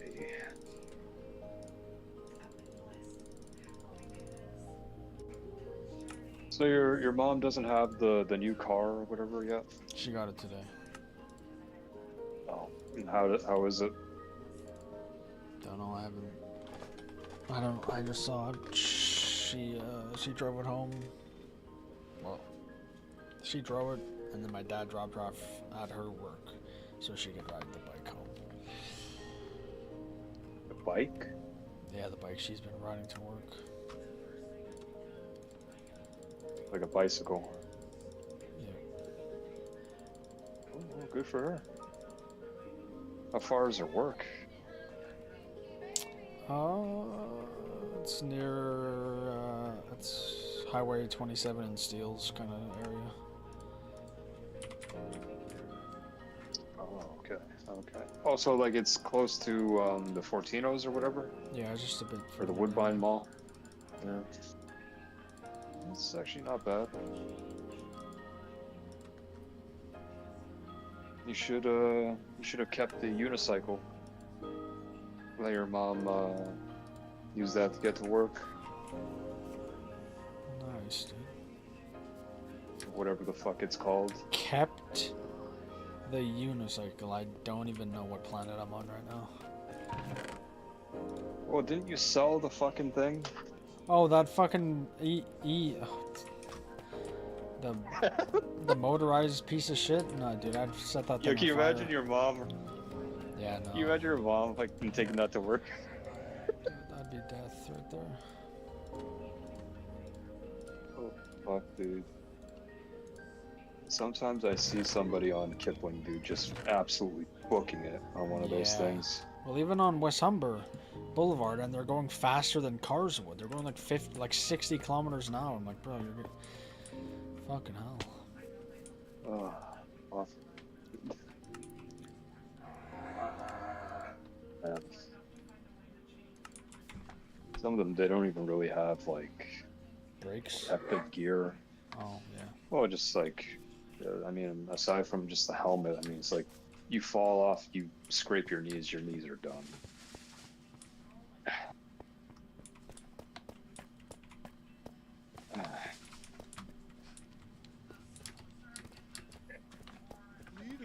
I've got terrible balance, so that thing is a definite no-go for me. It's absolutely awful. The real threat's white supremacy. White supremacy's an idea too, you moron. Antifa is an international association. They fly a banner. They have chapters. Right. They have Get the goddamn crash simulator, you piece of shit. Tired of telling your fucking bitch ass, get the goddamn crash simulator. So what, you said the trail that is to the left? Yeah, so, was it the first one I built? Yeah, that one. Nice, dude. Am I supposed to walk on the fucking railroad? Oh god, hold on, you fucking piece of shit. Where's the other rail? Where's the other minecart? There's one up here. Oh, just take this one. Let's Just take clarify as this much as one we can. here. There are Antifa There, cells. just where was it? They have a shared flag. Okay, yeah, go. Are specific. You So they'll call have one? themselves, No. like Insert City Antifa or something banner Antifa. And the generic term Antifa refers to their hallucinant set of ideals and where they band together. But flying the flag is intended to make them a singular group. Meaning, if an Italian Antifa guy comes to the United States and has the patch, it is easily recognizable to some of the United States, and if a riot breaks out, they know how to coordinate because they share tactics. So, if you can't designate that an international terrorist organization, literally what can you? Are we going to pretend that it's not really ISIS because the guy only pledged to ISIS and was practicing what they preached in their tactics, but he never actually went to Syria to meet with them? No, he's flying their banner. It is a group, and there are cells all over the world. So, some have argued you can't create domestic terror organizations, and that is my understanding is true. Some have said, it doesn't matter. Antifa's international. They are a foreign terror organization with U.S. cells and chapters. And it's about time these people face the consequences of their actions, because for a better part of a decade... Wait, was there a minecart with chest? They use similar tactics. They have a similar ideology. They get Where was it? Did you break it? Curious, and they No, engage it's in still there. violence to suppress people's rights and shut down free speech. You may not like the Proud Boys, you may not like Patriot Prayer, but a bunch of right-wingers with American flags walking down the street never bothered anybody. You want to get mad about rioters with American flags, by all means, but patriotic Americans walking down the street with American flags is totally legal and protected. And the far left throwing bricks, throwing firebombs, that was always illegal. And it's time for games to stop. This is exactly what I've been calling for when I say the federal government needs to do something about terrorism in the United States. Antifa are a terrorist organization. They have always been a terrorist organization. They are a revolutionary world. communist group, usually communist. Sometimes there'll be some anarchist, like anarcho-communists in there, but they're still communists at their core. And that, honestly, the distinction about anarcho-communist versus regular communist, it's a distinction without a difference, because they end up being communists at the end of the day. Well, they're not really, they don't want no government, they want a government that tells everybody to be the type of communist that they are. I actually really love this political compass distinction. It's important for everybody. Libertarian communists do exist. It's a real thing. There's like 3 of them. And they live on a farm, and you've never heard of them, and you'll never see them. Why? Because they all they do is live on a farm, and this is what a libertarian communist does. They walk up to their room and go, "Hey, my watermelons are ripe. Do you want to share some?" "Sure, man." And then afterwards, we'll do the dishes together. And they don't bother anybody, and nobody cares. In fact, there are some small communes in the United States where they have like 20 to 100 members, and they don't bother anybody because they mind their own business. They have little hippy-dippy farms. It breaks down after about 100 people. It does. It literally does. That's why the most well-known libertarian commune has only 100 people, and they won't allow any more. Really? Yeah, and only when someone leaves does the wait list open up for the next person to come in. There's like I've heard that like once you get past 100 members of anything like that, it starts to break down. And so what you actually end up with in these cities are people claiming they're libertarian socialists or libertarian or anarcho-communists, and then they firebomb a police car. And you're like, yeah, bro, let me just explain something. When you use threat of death to enforce your ideology, that's authoritarian, okay, not anarcho. When the hippie goes on the farm and says, "Come hang out if you want," that's libertarian. And no one cares, because nobody even knows these people exist. I go to conservatives, and they're like, "There's no such thing." I say, no, trust me. There's just like 3 of them. I've met them. They're chill. They're all right. They're smoking pot somewhere. I don't dig their lifestyle, but they leave me alone. Holy effing shit! And clubs and firebombs, they were always the tankies. Yeah, and so it's good that he's assigned them a terrorist organization. Well, real quick, I imagine tomorrow it'll be an executive order of some sort. Sure, I would assume so as well. I don't imagine that there will be. Dog, I could see the mine from here. Which one?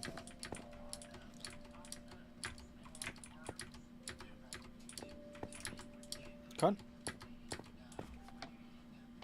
What? Which one? The one that you just went to, you fucking piece of shit. Nice. At the top of the castle, dog. I can see it, dog.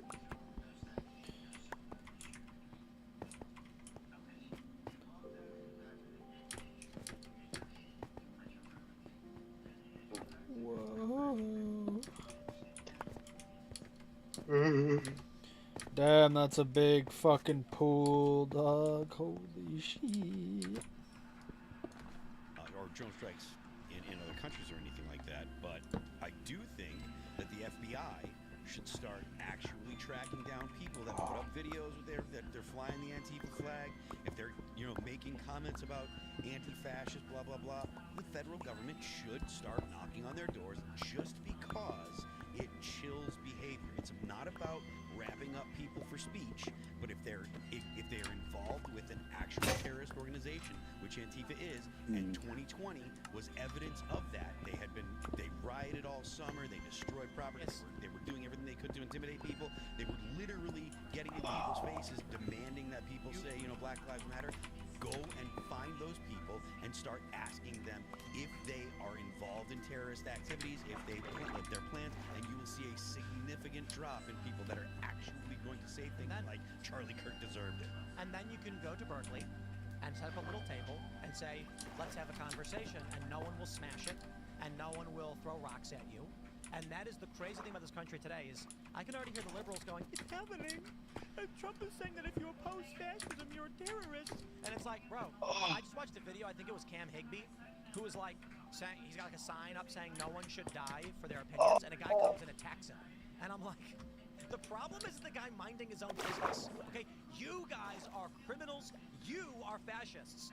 And Trump is saying, stop doing that. But more importantly, I don't care if someone flies a banner of whatever they want to fly. Free speech. Seriously, I mean it.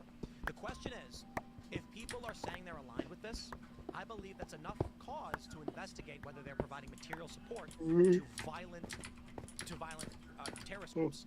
Now, if you want to say they shouldn't be called terrorists, literally, I don't care what your argument is. If they are engaging in violence against other people for the purpose of suppressing their speech or ability to engage in American democracy, then they are terrorists. And so, could you imagine if someone went to, like, say, Piers Morgan and said if you wanted your friend to live, you shouldn't have voted for Donald Trump? Yeah. Yeah, imagine if something like that happened. Imagine if they... So, I'm going to say this. I'm always... What? I just you mentioned that, and Destiny has never flown like Antifa flags. I'm bummed that it just isn't gonna wrap them up. But anyways, so we can't. So we had a security assessment today, and I actually do have a story from Variety about this. I gave them a big long quote. We did initially cancel the college event that I was going to be doing, because I had actually reached out to Charlie some time ago, and I said, I'll paraphrase, but I was like, dude, this is awesome what you were doing. I'm a huge fan of this. I would love to do things like this. I saw what he was doing, how effective it was, and I was like, man, I wish I could be like Charlie and I could do this too. And he responded with, let's get to it, let's make it work. So we're both busy guys, we're working out what we're doing with Amfest, whatever's going to go on. I'm not entirely sure yet, but I did organize with Alex Stein one of these events, and we canceled that. That was going to be on the 11th. We were going to Penn State. We are not anymore because our security team cannot secure it. And so we actually canceled the Culture War live events as well. I decided, no, these are indoors, let's do it. Well, unfortunately, we had a security assessment, sat down with my security team once again, and they said, we cannot secure this event. It's up to you. And so then I talked to my wife, we discussed it. Do you think your ability to concentrate on shit has been diminished because of whether it's your phone or social media or whatever? I think overall yes, but it can still be very good. Why do you say that? Because I can be locked in for many hours on Lego some days, and then some days I can't, like I'm not. Or like when we were playing Battlefield, I was fucking locked. But then some days I'm not. And so for at least the time being, we were told we cannot provide meaningful security, which prevents a few problems. Everyone's going to respond with Tim, be brave, don't let them stop you. Tell that to the insurance company when the security assessors say we can't provide security, and the insurance company says we won't insure your event, and then the venue says without insurance you can't have one. That's not happened just yet because we're voluntarily saying we're going to, this is what we've typically dealt with insurance for events, the things that you need in order to make them happen. And we just said, listen, it's not even just about that. I don't want to make it seem like an insurance company came to us and shut us down. I'm saying that's just a major component.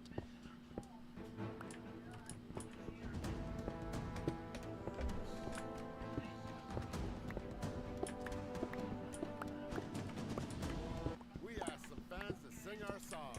Here's what we got.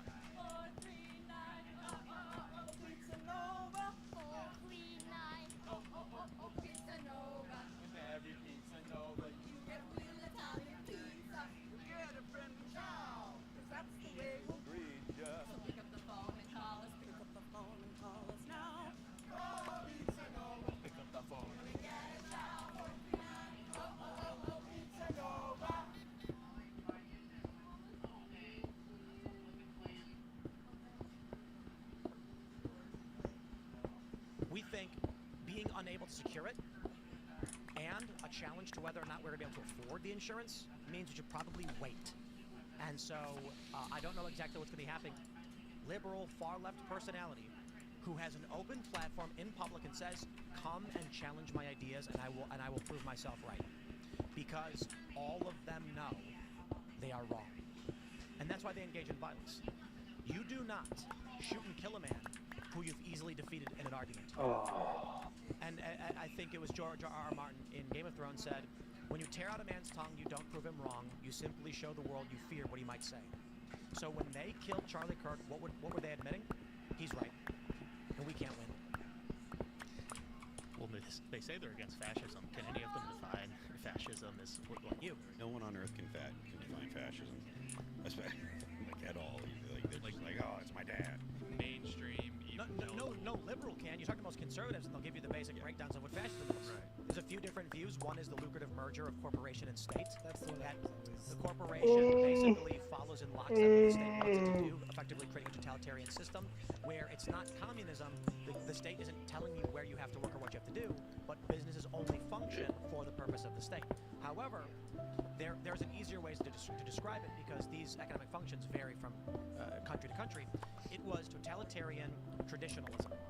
It was an authoritarian structure with a traditionalist bent. And communism was authoritarian or totalitarian progressivism. The communists wanted to erase all history and make you live in these equal little boxes. And the fascists were like, restore the natural order. So they were the two extreme ends of traditional or progressive.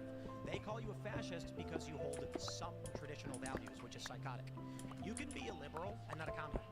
You can be a conservative, not a fascist. It's just that simple. To them, literally every conservative is a fascist, and any I guess apostate of liberalism, even if you're not conservative, is still a fascist. Yeah. So they've lost the plot. Tim gives that eloquent breakdown, going to the nitty-gritty of the ideologies, and then you ask a liberal, and they just describe like a Southern Baptist. My dad. Yeah. My dad tells me I can't do things. That's fascism. Yeah, literally. That's why I don't like my dad. That's fascism. But the point that you made, Tay, earlier, going for the organizations that fund, the NGOs and going after them. Oh, was it you that made it? Yeah. Okay, sorry about that. But that's going to be the thing that really pays off, right? That's where you're going to really get the most bang for your buck. Because it's easy to take care of the crazies on the streets that are going to throw bricks because they're crazies. They're going to look for a reason to get buck wild or whatever. If there's a riot, they're going to go out there. If they got someone that eggs them on, then they'll do something. But they're kind of crazy. They're people that are, they're loose cannons. They're people that don't have a whole lot going on in their life. And so they go and they're like, I don't mind throwing a rock through the window because if I get put in jail, I don't care. I don't really have plans for my life. But I made the point on the show, I think it was Friday, I was like, the only distinction between these mainstream pundits and the people that are throwing bricks through the window is the people that are throwing bricks through the window just have nothing to lose. Yeah. Like these pundits, they had the exact same ideology. Yeah. They just have a little more skin in the game. I don't think that the people that are throwing bricks really have a whole significant grasp on the ideology. They're the ones that are a little more on the anarcho side, sure. and they have less a less coherent worldview than the organizers that use them. Yeah, violence. They hate beauty because it exists. They hate order because it exists. We've got a little bit more news on the Jimmy Kimmel thing. Here's a really great sentence for you. When asked by the Hollywood Reporter, the source said that Kimmel was not planning on apologizing. He felt that what he said did not require an apology. That's why he got shut down. So he lied and doesn't feel that his lie requires an apology. Yep. Indeed. And so, this is the latest development on the matter. We have other big news from Variety. South Park delays new episode hours ahead of airtime because creators didn't get it done in time. They say apparently when you do everything at the last minute, sometimes you don't get it done. This one's on us. We didn't get it done in time. Thanks to Comedy Central and South Park fans for being so understanding. Tune in next week. I'm going to tell you what really happened, and it's just my opinion, but the South Park's been doing this for how long? What, 30 years? 30 years. Have they ever missed an episode? I think that there's a couple of rare examples, but it doesn't matter. They don't issue statements. This is a well-oiled machine, and you don't just show up the day of the... First of all, there was supposed to be a teaser yesterday that never came out. You don't just show up the day and, the head of Paramount calls you and is like, where's the episode? Sorry, boss, I just didn't get it done. That's not how it happens. I believe, and I think it's a fair assessment, and I think you'll all agree, South Park was planning to do an episode that was overtly political, likely about Trump, and there's a variety of things that it may have included. Cartman as Charlie Kirk again, Donald Trump doing something that put his life in danger. It may have been as simple as the Trump character gets hit by a car or something, and then Paramount was probably like, no way, absolutely not.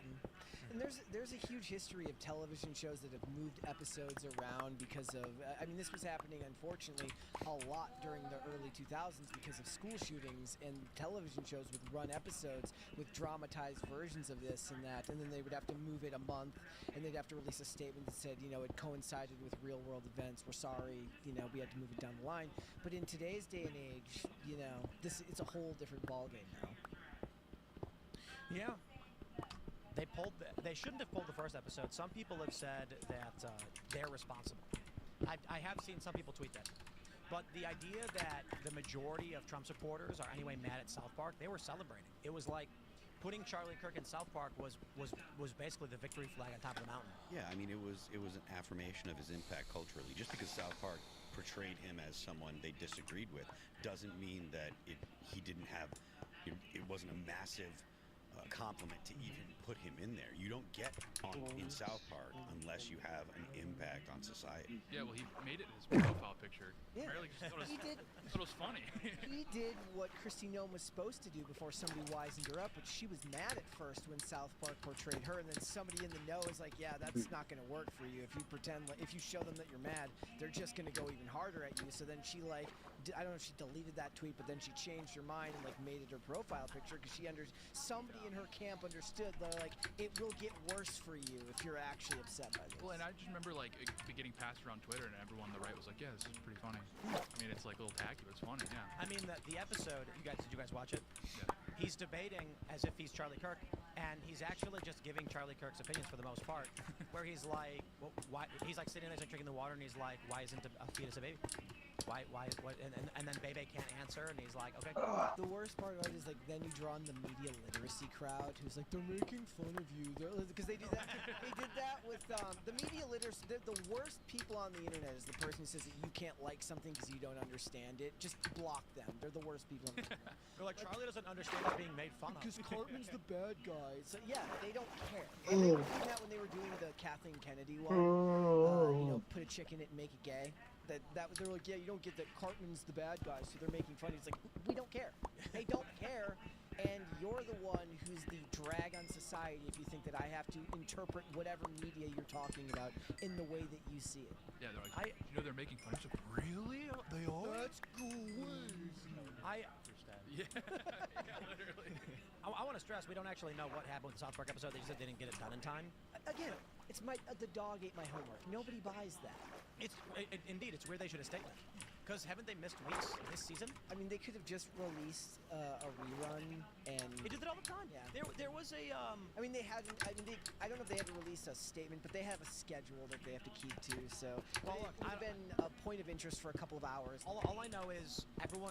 Like, a couple weeks ago, after the Charlie Kirk thing came out, people were like, isn't that new South Park supposed to come out this week? And then everyone shrugged because it didn't. And I'm like, I have no idea.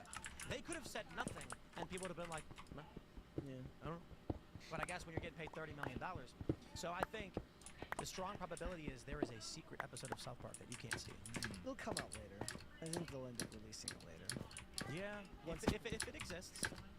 I mean, it could literally be there, because if I remember correctly, this appears on both, is it on Comedy Central and on Paramount, right?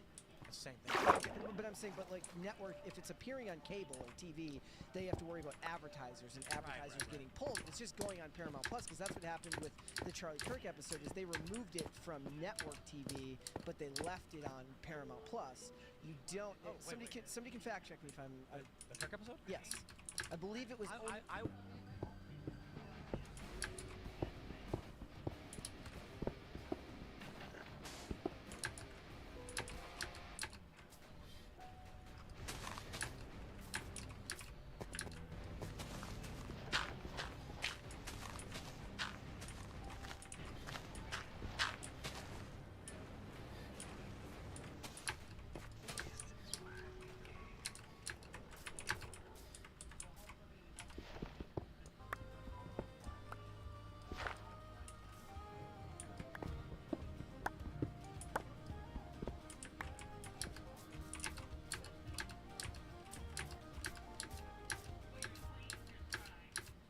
I went to Paramount Plus and I couldn't find it. Okay, they removed it from there. Okay, so... No, I don't know.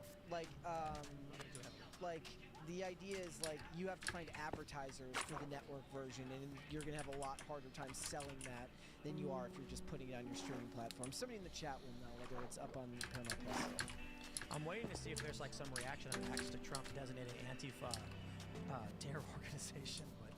Well, one thing on that's important to remember with the organizations we were talking about is George Soros' Open Society Foundation. Where did it get its start? South Africa, during the terror campaign being waged by the ANC against the government that ended in the horror show that South Africa now is. So being able to cut these people off and cut off the funds to where they're going, I think could have a really huge impact that we haven't thought of, because it could stop the color revolutions that have been ongoing in all our countries for decades now. Yeah, I mean, there's a lot of paper trails, et cetera, et cetera. So we just got some breaking news too. Well, I'm going to pull this up from Nick's order on Jimmy Kimmel. So much going on. Well, Sinclair stepped up, and I think this was it. Was it Stelter was saying this, that likely other networks were who brought that up? Other networks were likely making moves against Jimmy Kimmel, which is why ABC was forced to respond. So take a look at this from Nick's order. He says, breaking, it just got worse for Kimmel. Sinclair Broadcast Group, who owns 24 ABC stations in major cities, announces. You gotta let me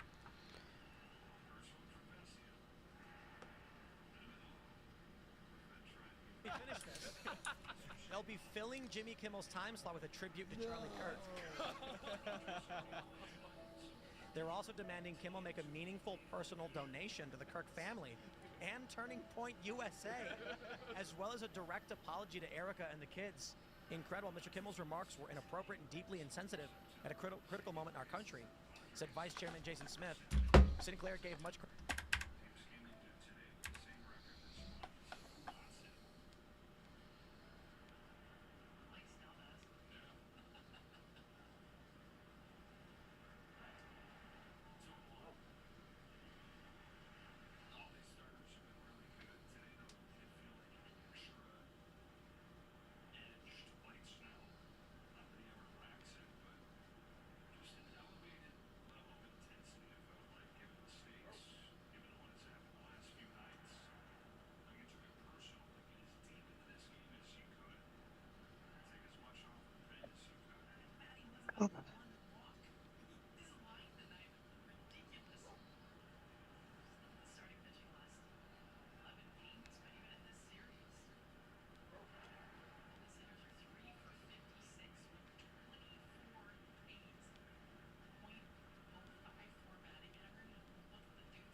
donation to the Kirk family and Turning Point USA, as well as a direct apology to Erica and the kids. Incredible. Mr. Kimmel's remarks were inappropriate and deeply insensitive at a critical moment in our country, said Vice Chairman Jason Smith. Sinclair gave much credit to Brendan Carr, FCC, saying, "We appreciate FCC Chairman Carr's remarks today, and this incident highlights the critical need for the FCC to take immediate regulatory action to address control held over local broadcasters by the big national networks." So the big national networks blame the FCC, and then now they're saying that it's the other you know, that it's not them. What? So they're saying that. Can you read the last part again? Claire gave much credit to Brennan Carr, saying, "We appreciate FCC Chairman Carr's remarks today, and this incident highlights the critical need for the FCC to take immediate regulatory action to address control held over local broadcasters by the big national networks." I mean, is this the worst thing in the world if the SEC is putting weight? I mean, that's kind of like their job. If there's this insanity being spewed on national airwaves, isn't that the FCC's purview? I mean, to mitigate political violence, and that's what we've been arguing this whole time. I think that's the best point, considering the fact that this is political violence, right? There's no question about Radio Rwanda level. It was a terrorist attack, and this is something that I'm going to beat this like a dead horse. This wasn't just a murder. This was a terrorist attack intended on getting conservatives to stop speaking their mind. Because again, Charlie Kirk's whole spiel was, "I'm the guy that wants to talk to you. I want to do the debate." This is probably a very good thing for the whole country, because the intent is to lower the temperature. The people that you hear people on the left complaining that, oh, Donald Trump's not lowering the temperature, Donald Trump's not lowering the temperature, Donald Trump's not lowering the temperature, while they're calling Donald Trump a fascist, while they're saying that, well, Charlie Kirk was a fascist. Well, it's bad that he got killed, but he said all these horrible things, and he did all this horrible stuff, and he was a hateful person, and blah, blah, blah. None of that is lowering the temperature. This is actually, tangibly attempting to lower the temperature. I guess the point what I was trying to make earlier is that Sinclair is saying that the FCC is addressing the control of the big national networks, which was what was being stated by Brian Stelter on CNN, right? So Sinclair is saying that the big national networks like CNN have control over these stations, but then CNN was putting it off on the FCC. Yeah. So they're all passing the buck around to everybody else. And I would like to issue a request to those out there with the decentralized network and so many viewers. There's a great power in so many of you working together. I would ask that you go to tipcast.com, join our Discord server so we can work on these communal projects, because what I'm about to ask requires a bit of coordination. How about we pull up every quote from every liberal who fought to get Tucker Carlson kicked off of Fox News? It doesn't put him in the fucking main furnaces, dude. And then went to all the advertisers and got all the advertisers pulled. They have no ground to stand on when it comes to Jimmy Kimmel, because they fought so hard. Is that so fucking hard? Why should I? What do you want? Ah, you piece of shit. Talk about the green M&M's. I know. He said, "Why isn't the M&M sexy anymore?" And they took his job. It's a very salient question. To be fair, even Seamus made fun of Tucker for that one. Why isn't the green M&M sexy anymore? That radicalized me beyond belief. Yeah. I want my sexy M&M. The woke left took it from me. I'm Took her not. high heels away and they gave her little flats. Come on. You wore on Christmas. What else did you But get? in all seriousness, to Roseanne as well. It would be great if, someone could put together Oh, a I little got video showing like every, fucking 1,000 blocks we need, around to say. We need like Brian Stelter being like, this country is less free. They're coming for our speech or whatever. And then you can play the Curb theme and then show all the time Brian Stelter cheered for like Roseanne or Tucker getting fired. Like, am I really supposed to buy into a world where Brian Stelter's like, I disagree with what you say, but I defend it? Like, sure, Jan.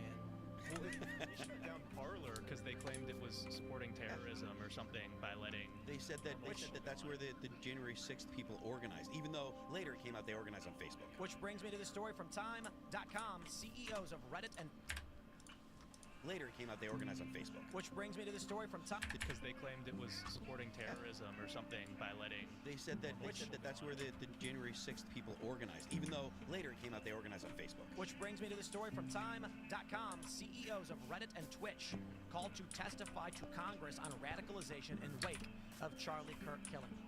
Anybody who's ever gone on Reddit knows that it is a hotbed of radicalization for the left. YouTube is, and they lie. They've always lied. They claim that all these platforms like X or whatever were radicalized people to the right. It was never true, and we went over the data over and over again. So let me tell you something really, really funny. We launched I got a new channel. It's youtube.com/@TimPool. I got a video it's called Hyped. That's what they're calling it. I had no idea what this was. It's got like 200,000. It's called It's Time to Bring Back Exorcisms. I found something really funny. We launched this channel because I believe YouTube has put coded censorship on this channel as well as many others, making it difficult to get recommendations or to be found. I believe that since the Biden era, they have remained on these channels. So if we make a new channel, it will be free of this. Well, the videos that I've put out, I'll say it like this. I put out a video on this channel, on Timcast or Timcast News. They spike in viewership and then die. That's the life of these videos. On the new channel, it's like it used to be. When I first launched my channel on YouTube, it would spike, it would go down, then it would go up, then it would go down, then up and down, and eventually slowly fade out. Maybe later on, spike back again. That's what my new channel is doing, indicating that YouTube, also a hotbed of radicalization, still has the censorship active.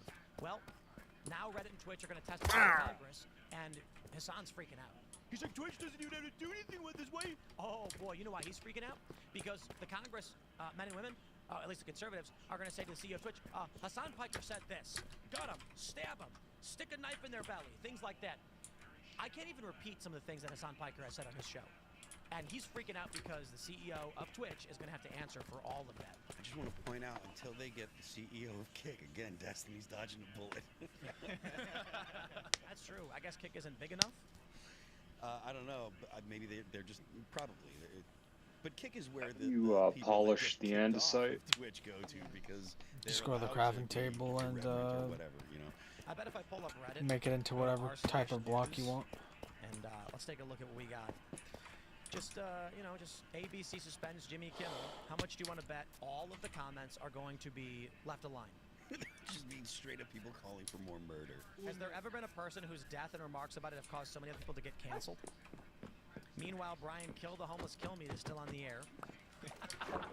Based. Yeah. Wow. Now Colbert's chance to go scorched earth and get pulled mid-monologue. It's not like he has his show after this season anyway. But he just won an Emmy. I don't. Colbert says left-wing things. What is he gonna say that could get him pulled? Like what is he gonna say? Yeah, that he hasn't already said. I mean, unless it's like just straight up, you know, like lying. I mean, bro, you know. I really want to watch your show now. It is gonna be. Bro, it is. It's not even fair to call it thin ice that he's walking on. He's like, it's a pool of water. It's like he takes any step in any direction, he falls in. What's he gonna do? He can't do any of these. He can't do literally any joke. The news cycle right now is this: what will he say about it other than to agree with the right? And then what jokes can he make? How much you want to bet his jokes are going to be totally unrelated to anything? And he's going to be like, I bought some bread today. It was stale. Guess there was a hole in it. You ever have stale bread? Put it in the oven. And we're going to be like, what? You know, the funny thing would be like, he finds out later he's really good at telling those types of jokes, and all he had to do was get away from the political stuff. Delivery is actually amazing, and people like Mitch genuinely Hedberg, the ratings spike super high. They're like, holy crap, this dude is actually funny when he's not being a dork about politics. Talking about M&Ms, yeah, sexualized, and it's smash hit. What can he starts taking Tucker bits and redoing it. Yeah, what can he joke about? All the phone book jokes. Honest question, what can he joke about? I bet he's going to joke about. You can't even joke about the Emmys that just happened. Yeah. Because that lady went up there and said free Palestine. Yeah. So it's like she said F ICE free. Yeah. Exactly. No, but you can make a joke about that because why are you bringing up like your favorite football team around foreign wars and like immigration policy? Like that was actually something that I found funny. I'm like, why did you couch like your favorite sports team right next to the really serious issues? Because these are unserious people. You could make fun of her.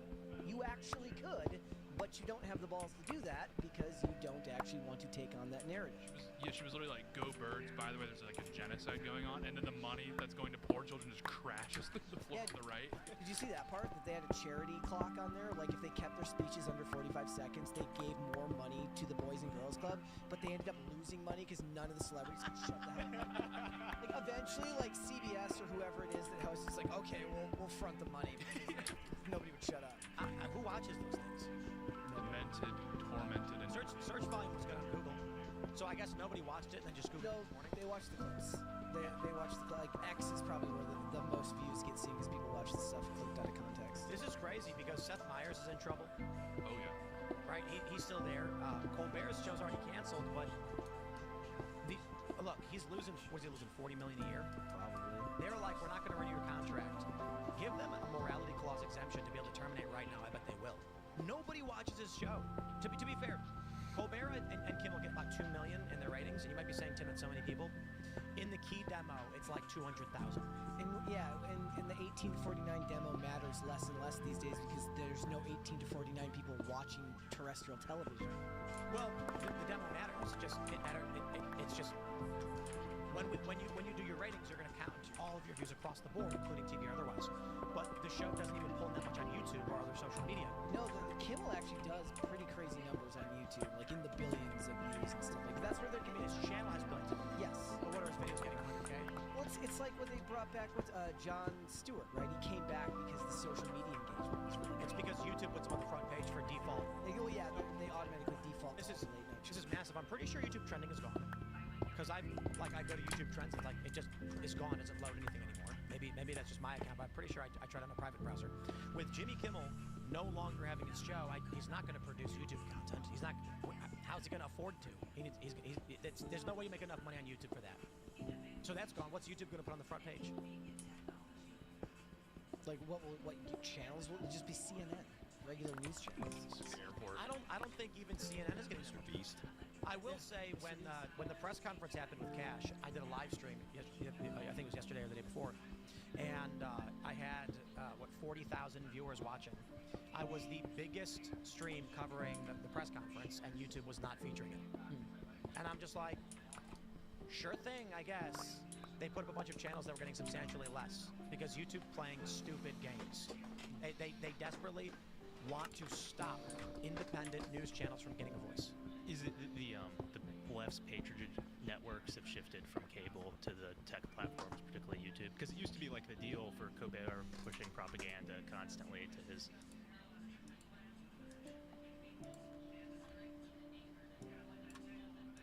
What happened? I thought y'all wanted to. Did y'all realize that there was nothing special about y'all? Is that why y'all don't do watching? Is that why? Oh, it might have been. What's your race, sir? Are you talking? Are you addressing me? I'm not talking to you, Andrew. I don't even like talking to people like you. I don't even know why they let you up here. Respectfully. Go back on mute.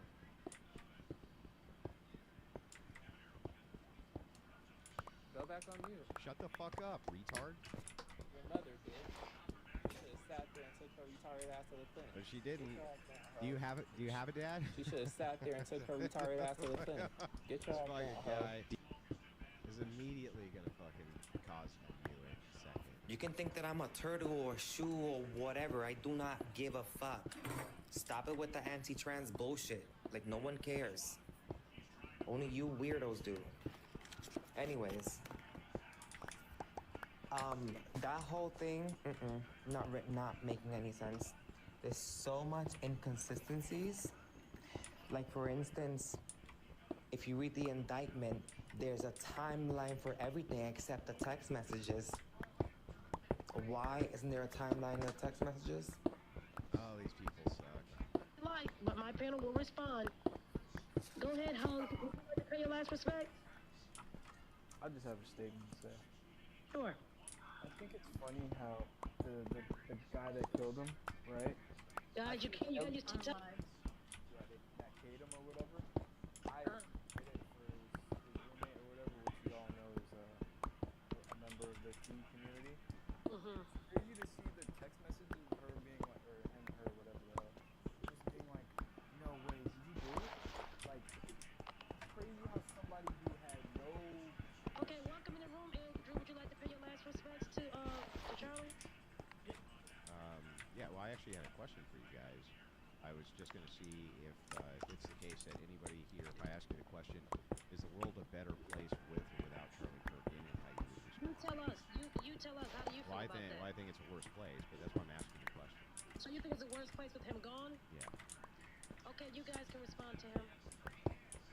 Why? Yeah, well, I mean, that's my question. I want to know why you would think the world is a better place. Or it just, actually, you know what? I don't even want to know that. Just if you think it is, so that we're on the same page before we start. Okay, guys, if you think the world's a better place without him, he wants to know why do you feel that way? Unmute Jack, guys. He got to answer his question. He said if the world is a better place without him. Yeah. If we feel like it's a better place without him, why do you feel that way? I mean, why would you want to continue to spew racist rhetoric every day? And homophobic rhetoric, right? like the Palestinians do? Oh, Lord. So does that mean that the world's a better place if there's no Palestinians in it because they spew racist and homophobic rhetoric? Oh, Lord. You're not even in America. I don't understand what that's No, doing. I'm in America. What does that have to do with I'm that? asking a logical question. I'm asking a logical question. What does what the Palestinians do have to do with us? Because if she supports Palestine and she thinks the world's a better place with them here, yeah. Am I allowed to give an accounting here or not? Yeah, and I'm talking about Charlie too. So it's logically consistent. So it would be logically consistent. It would be logically consistent then. Oh, you collecting gifts, huh? So you thought. Logically consistent Oh, then. you collecting gifts, huh? So you thought. I was about to say, because honestly, those people We'll come are here trying to rack up. I'll come up. We'll come here trying to rack up. Numbers back up. You're not coming here trying to rack up. It'll definitely be a better place without them. It's one less white supremacists, and honestly, the rest of them can go. There you go. Round them all up with a big old, with that fishnet. Oh, that girl Kayla's back. Go ask him the She's same back in question. here. Oh, Kayla's Ask back? him the same question. Is she really? How is it that Charlie Kirk has the same views You on sure that's the same homosexuality person? and religion as Palestinians? Okay, wait a minute. You want to come back If up, the Kayla world girl? would be a better We place sorry. without them too. Go ask the same fucking question. Ask the same question. Wait, what does that just do? What did happen? You want to come? Which side, Kayla? Are you talking about that guy that just came in here? He's a. He good. He can come up. Andrew can come up. Yeah, are you guys familiar? Andrew is back. We can talk to Andrew. Go ahead and talk, Andrew. Go ahead. Y'all respond. You're not responding. Yeah, so this was a question about logical consistency. If it's consistent that you think that the world is a better place without Kirk in it, if these people over here have the same shared belief set as Kirk, then why wouldn't it logically be the same that you would think the world would be a better place without them in it? Can you guys answer that for him, please? Please. Does anyone have an answer? Anyone? Anyone? Guys, come up and mute. Answer his question, please. Hold on. Andrew, what's the question you asked me one more time, buddy? Yeah, if it's the case that you think that the world would be a better place without Charlie Kirk in it because you think he's racist and homophobic, then why wouldn't you apply that same logic to the Palestinians who are also racist and homophobic? Yes, we know for a fact. Yes, we know for a fact, bro. Yo, I actually have a study that I can cite. It's called it's from the BBC. It's called "The Arab World in 7 Charts." Are Arabs turning their back on their religion? It talks about how less than 5% of people in the West Bank and Gaza support homosexuality. Correct. So why wouldn't the world be a better place without them in it? The world be a better place without all that. What? What did you say, Jalinda? Wait. What did Jalinda? What did you say? The world would be a better place without all bad people. Don't nobody care about what he's talking about with all these examples about Palestine. Who's talking about Palestine? He's Nobody. trying to make it sound stupid. Well, that's not hard to do, but the question remains, why would... I just want you to admit that it would be the case, it would be logically consistent if you think the world's a better place without Charlie Kirk in it, that you also think the world would be a better place without Palestinians in it because they share those same beliefs. That's all I want to hear. No, that's not the same thing. Oh, okay, why not? He's asking why, guys. He's asking why not. YT, he's asking you why not. They come off mute. Guys, come on, y'all. Y'all not gonna answer his question? What y'all doing? Everybody's on mute. Panel, where are you? Somebody want to answer his question or no? I agree with his point. Humans are human. Evil is evil. Wow, panel, come on, y'all. He has a question. Why any of that is justification for Charlie Kirk? We don't need extra examples. Who asked for extra examples? We talking about Charlie. Yeah, I know, but do you understand that I'm doing an internal critique to see if you're logically We don't consistent? care about internal... I know you don't care about logic, but I'm trying to explain to you the logical position. If it is the case, logically, you believe the world's a better place. You're talking about Charlie. Was he a good Yeah, person? if you think, yes, he was a good person. Okay. No, he was not. Are you a good one? Well, then by that logic, you have to admit the Palestinians aren't good people either. Is that the case, or isn't it? Go ahead, Mike. Can you just answer the question? You know, first off, this is the question that you're trying to bait us into. Like, this is not. No, I'm not going to do it, huh? You just had your whole worldview shattered, did you? What's your goal? What's your goal, Andrew? You trying to make My goal is to point out that right now the entirety of the political left is basically no. Do you want me to tell you the goal or not? Mostly not, no. Okay, well then I won't. Yeah, Go ahead, Andrew. No, go ahead, Andrew. Andrew, go ahead. Go ahead, Andrew. Yeah, so if the entirety of the political left right now is pro-Palestinian, and yet the Palestinians are extremely ethnocentric and also very, very homophobic, and you say that the world would be a better place absent Kirk because you believe he had those qualities, that would also extend to the Palestinians. Yo, that steak you got was like $40, right? Yeah. God damn, dog. I thought you were poor, dog. You're a conservative, but you think the world's a better place without Kirk in it? What do you mean it's different? What? What rhetoric? About the BLK community. What rhetoric was that? The negativity about the BLK community. What? Rich motherfucker. I think you gotta watch this video. So you don't know a single thing, do you? Then tell me a single thing he said that's negative that you're talking about. You think it's funny making fun of my poverty? Nice, dude. Faggot can't even fucking speak. Fucking white privilege motherfucker.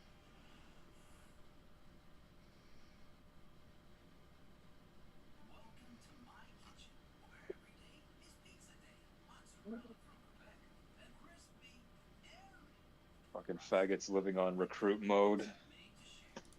Hey guys, welcome back. Like I wanna. And How was that? What? I said, how was that? Where'd that logic come from? Faggot can afford a $40 steak. Fucking recruit mode. At Longhouse? Hey guys, welcome back to another video. Ignorant, arrogant comments, you feel me? So if somebody felt the way enough to do what they Faggot did, can afford a fucking Trump had to get him guitar off his and cabinet guitar because, or he was lessons, telling dog. his mindset about Israel. You gotta do your homework though. The year you were born? Yeah. Okay. What was your That's 2000? fucking recruit mode, dog. Yeah, fix your bloody mic. Shut your faggot mouth. Charlie Kirk was assassinated in front of thousands and millions more. Yo, dog, you didn't get a fucking rib eye. You got a rib steak, dog. I think for this generation, I think that's their JFK moment. Apparently not, dog. The guy's just like, no, it's not the same thing. You said it's a different company, you gay faggot. This guy literally has negative IQ. Gotcha. He showed up, you know, as prepared as you could have been, as passionate as you could have been. So instead of demanding justice or You ever honor, concerned that when they're weighing it, they're like pressing down on it? I don't think I've ever experienced a press conference in which we've read We can text tell the messages fucking that are scale so isn't. fulsome, It's so not even robust, flat. so It's apparently allegedly bent and shit. self-incriminating, and yet on the other hand so touching. You should bring your own scale, With the dog. suspect reaching out to his roommate, who is allegedly his boyfriend. Yeah, it's gonna be He one was of trying those to cement protect him. He mixer kept calling him scales, my so I love. won't even read My anything. reason for doing this is to protect you, you know, but also asking him to No, delete you the get like messages and not. I don't know, not something as heavy duty as that. Oh, you washing? Yeah.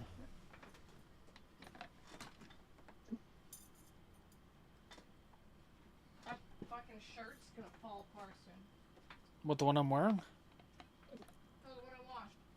This one's even worse.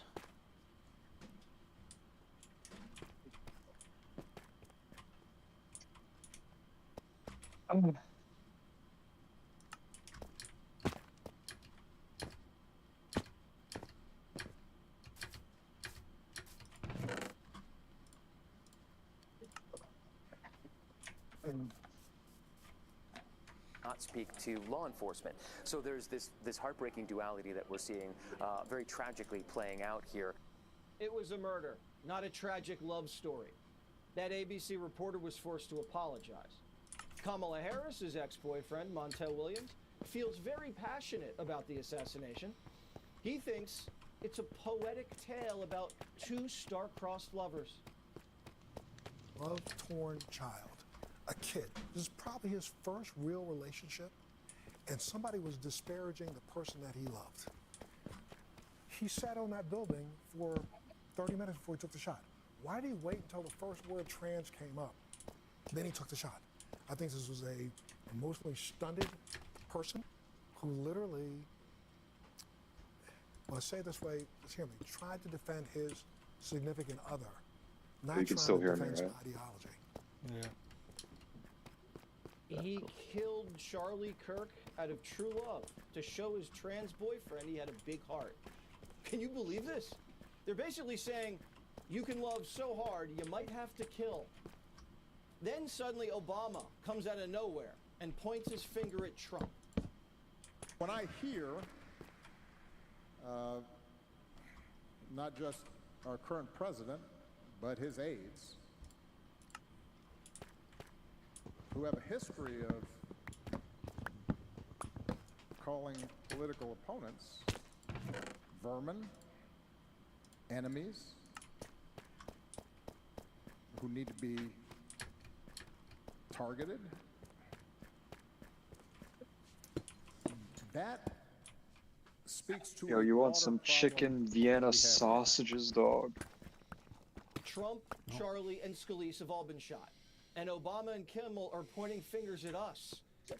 Last night, after everything All right, about I'm this gonna assassin came out, save this CNN world and I'm gonna still get on wouldn't another admit why game. he did it. We don't have a motive yet. We don't know yet. We're waiting. Obviously, we've heard what the governor's had to say, what the FBI director. Yeah, when you say another game, you mean fucking gay Lego. Not Ah, gonna fucking what a Crash fucking Simulator, you bad fucking guess, piece you of shit. fucking dumbass. Oh, yeah, I'm not fucking arguing gay with you fucking politically. flight I'm saying sim, that get law fucking enforcement crash has cars, not but he put a wants to specific fly a Oh, fucking broken Doug, play piece of shit F-35 or flight fucking sim, play flight sim. That's gay, fucking dumb cunt. Want even more Fox News on faggot YouTube? wastes his Become a money Fox on News broken Patriot. fucking planes, but he doesn't want to play a fucking game where he can fucking crash any car. Yeah. Play a game where you're gonna fucking break shit, or play shit that's broken. Which one? And even by firing that person, you've Which now one aimed makes an you entirely laugh? It's your different time. side, It's who's your mad life, that dude. they fired Do what you someone want to for do. celebrating the death of I can Charlie only Kirk, fucking and who now give you says they the won't play the game same either. recommendations, but if you want to be a fucking retard, I mean, Maybe, by just all maybe, means. hire people that are good at their jobs and aren't going to be woke activists. That'll make your games better, and it'll make your sales better. Just a guess. Just a guess. We've got other people who are saying Fucking faggot doesn't very even play the ridiculous game on things high about Charlie settings, Kirk, or plays it on protecting people who've fucking said ridiculous things about Charlie 420p Kirk. or whatever the fuck it Like is. one of the Matrix directors, you know, another man who identifies Yeah, as dude, a woman, it's defending really terrible a not being on hideous 4 FPS. there's levels to this, but we all of them kind of are. But Has a fucking defending $7,000 computer and wild, can't fucking run it on fucking high settings. I wonder when it's Fucking gonna get up lame. to 10,000. I wonder how long that's gonna take. You want to know why they're defending, or sorry, almost gendered them? Why he is defending this other guy? Well, maybe it's because the transgender terror weird sexual fantasy novel that Beast wrote a few years ago. What a Maybe it's joke. because this other transgender person is adapting that book. You know, the one where J.K. Rowling gets burned to death. That one. What an Yeah, absolute joke. we'll get all into that stuff. George Takei, once again calling people Nazis he disagrees with, which, hey, it's almost like that's exactly what led to the murder of Charlie Kirk. It's weird how that works. It's time to drink ketchup. Disney, after claiming, you know, hey, we're done with this political climate stuff, and saying, hey, we're going to get rid of all this DEI. We're really going to put it back burner. It's not going to be important anymore. We're going to get back to entertainment. What do you know? Offering a $250,000 salary for yet another DEI activist at their company. That too. A lot of stuff. The Proton Spinner looks like Destiny got punted from Twitch for a minute after coming unglued on Piers Morgan. Oh, it's The fucking Proton piece of Spinner, shit. unfortunately, if you believe that, you got successfully trolled by Destiny. Destiny was banned off of Twitch 3 years ago, I think. Ironically, I believe he was banned off of Twitch. This is going to be the ironic part. He was banned off of Twitch back in 2022 for advocating that transgenders don't compete in women's sports. I believe, if I recall correctly, that was why he got banned. Now, he tweeted that out to obviously try to get attention. How much money have you spent on this game? Control some people, and it very successfully worked. I'm not sure. Maybe like 100. But yes, that is the irony of the whole thing. He was banned by super progressive How much money have you wasted on this game? Who said he was essentially being transphobic by saying trans people shouldn't compete. I think the F-22 was 23, so probably 77 maybe.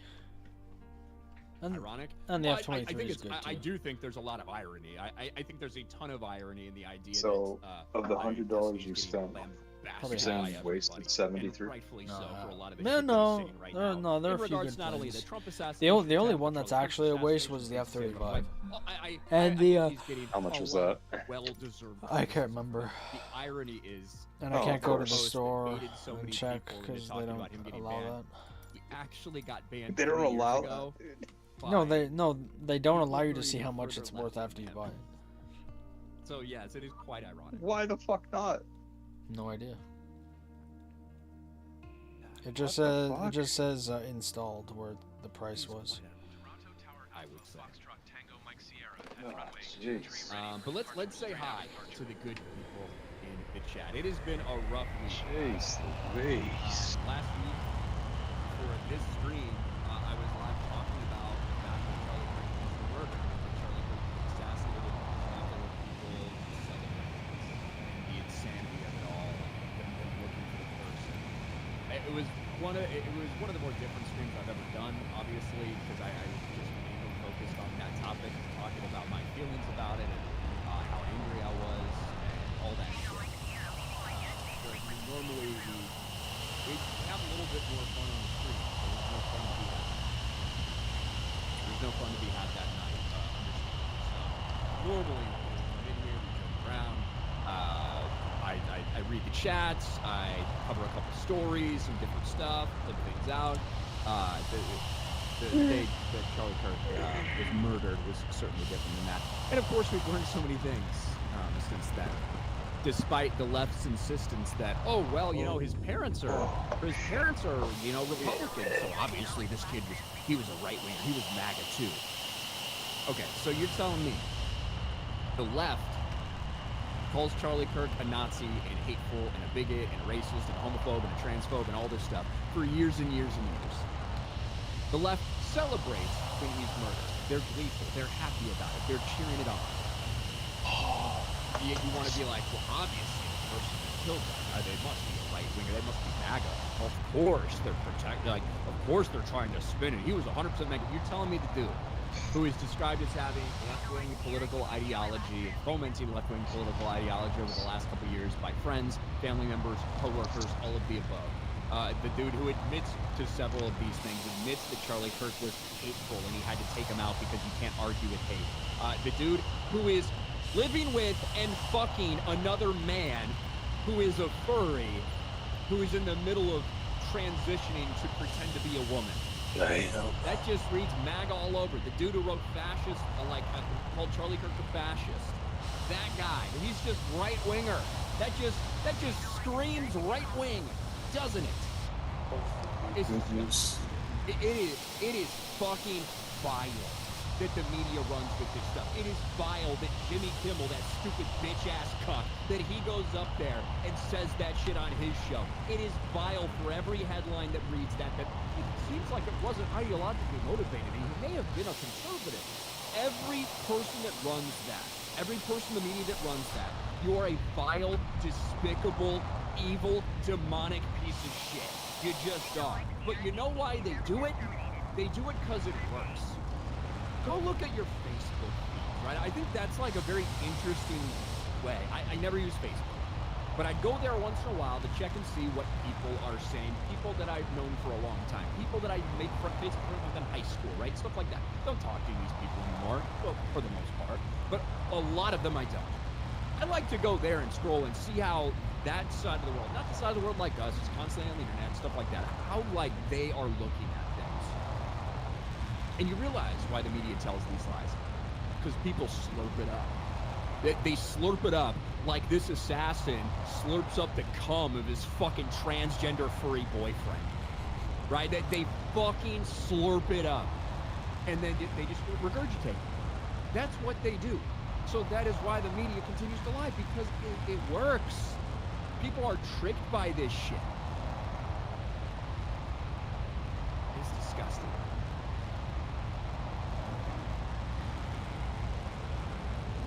It's disgusting. I mean, speaking of disgusting, I guess that analogy was a little bit disgusting. But you know, sometimes you just gotta make a point. Let's scroll through some of this stuff here. Let's say hi to some of the good people in the chat. I see Jim Heimerl, the Primary Axiom, Sean Green, Supra Deluxe, Melissa Love, Breakfast,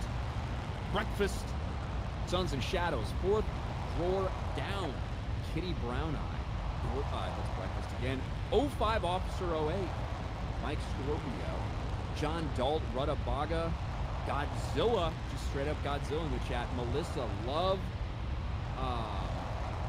let's see, who else? Nataragus, thank you, Boyd Arcade, M. Spock, Brandon Day, Almonte, Observatory, Novitic, really big, Ladies Side, Sean Green, Fronts Pants, a lot of new names in chat. Today. So hello everybody, thank you, welcome. If it's your first time here, you're recently subscribed to the channel. I'm live on Sunday evenings and Wednesday evenings right around this time, 5:30, 6 p.m., something like that. And if it's your first time in the stream, welcome.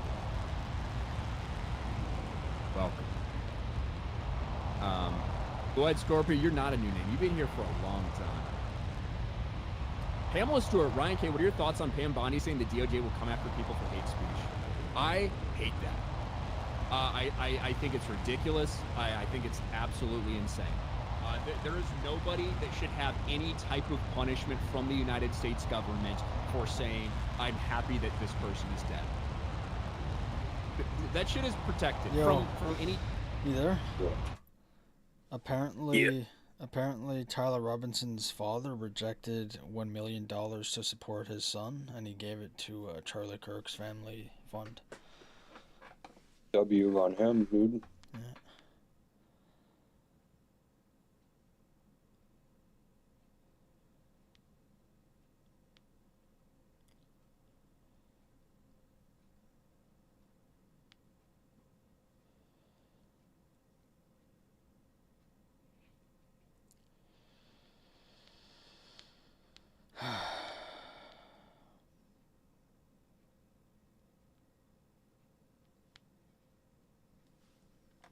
Any type of judicial punishment, from any type of punishment from the government.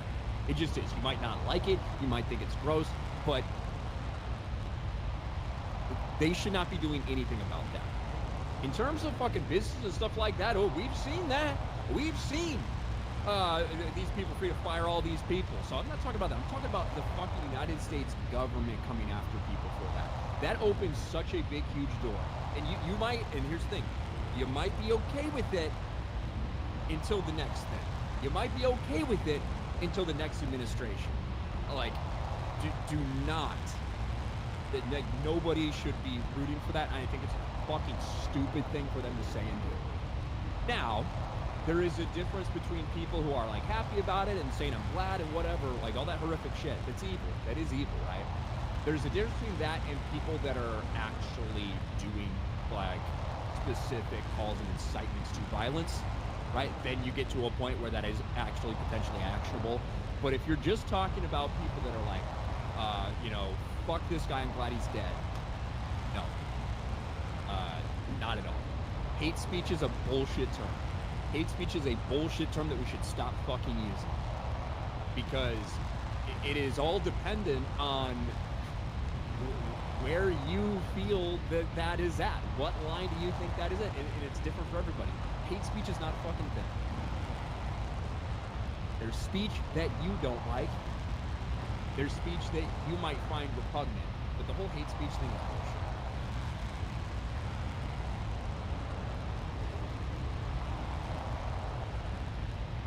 And I'm really glad, right? In the midst of the left being like, look at all these conservatives cheering on cancel culture, and like, you motherfuckers started this. And there's a big difference between somebody donating to a politician you don't like, or somebody saying an edgy word when they were 16 years old 13 years ago and you dragged up some old fucking Twitter DM or something, right? There's a big difference between that with the cancel culture that's been pushed by the left for the last decade plus has been, and what we're seeing now, which are people who are teachers, which are people who are doctors, who are sitting there and gleefully celebrating the public assassination and murder of someone.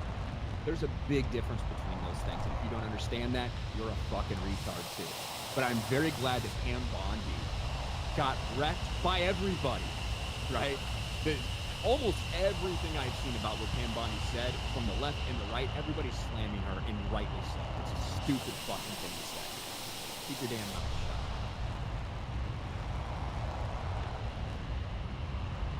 Keep your damn mouth shut when it comes to that. Dog, I'm in the clouds. Oh yeah, dude? You're playing Flight Sim and you're in the clouds, dude? Yeah. Spooky Mace for $50. I can't fucking see. Big donation. Holy shit, that's pretty it's bad, dude. disgusting how the media is painting Charlie's legacy. Makes sense, though, When I when you turn have clouds the on, father I've of never lies seen as the them in the enemy game and the before. spirit of the woke movement. And God will only Nice, dude. He turned clouds on, dude. Thank you, Spooky Mace, Amazing. and I 100% agree with you. And, even in the days Dog, right what was after, wrong with that I was comment, talking to dog? somebody about it. What's wrong They with were turning on the understandably very clouds? upset and talking about like how disgusting it is to see people in Fucking the world. faggot has $10,000 computer. Nice, there we go, dog. Just now turns on the fucking clouds, dude. Charlie Kirk Well, I didn't think I brought had to his turn them life, on. I thought it was dynamic. always talking Good about faggot. his love for Jesus and his faith and everything. Brought a lot of people to God. There's no doubt. Yo, go find the Tic Tac. In the last week since Charlie Kirk's death, I think that awareness, I think the awareness of who he is, people listening to him, people hearing him talk about God, people hearing him talk about the Bible, I think it has spread so far. And so many people have been brought to faith specifically because of this tragic event. We don't know why things happen. We don't know how. We don't know how things happen and why they happen, and we never will. One of the frustrating parts. But there are a lot of people who have come to Christ over this, and that is a huge thing. A lot of souls have been saved. Dog, I found your dad on YouTube. But thank you for the donation. I appreciate it. Yeah, dog. Corrux for Yeah. 2. Nice. Thank you. Spooky Maze. Your dad's first name is Randall, right? Nice, I dog. did already have a raid though. I need a lot of them. I got a long drive tonight. Okay, I got a very long Randall drive. Bondi. I gotta stay awake. So I need to power myself through that. Nice. Frank the Tank, to this day, I still don't understand why people like Ghost of Tsushima. It was boring as fuck, so the new one could have gone in the trash without the crap. I love the first one. I thought the first one was great. Altitude.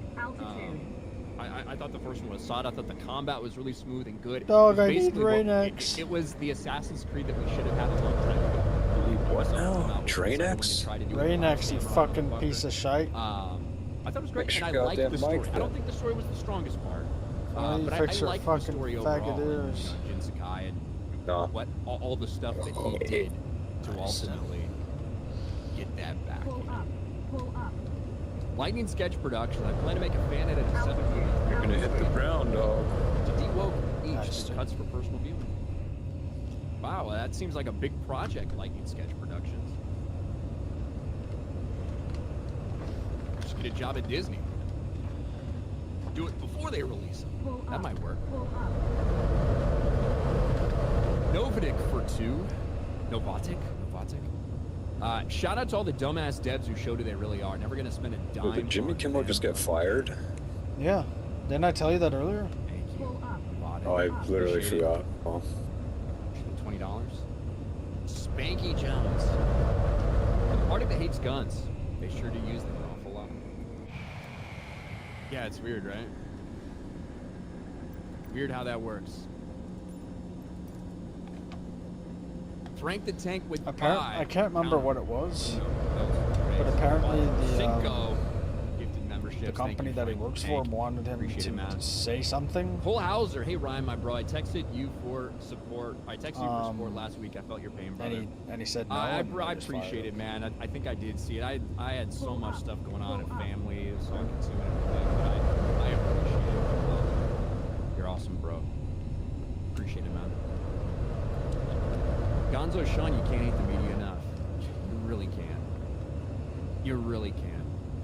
J&J Games and Music became a member. Thank you, J&J. You know, and then Dr. Spike going also to Mars became a member. doesn't seem like a bad idea. Yeah, right now. Brockatron for 20. It's funny how the left, specifically people like Destiny, claim he's right wing because his family is, but the Destiny's family is right wing, and he's the opposite. The point is celebrating inciting violence. Yeah, that's such a wild thing. This entire argument, thank you, Brockatron, 20 Canadian. The entire argument that we're seeing about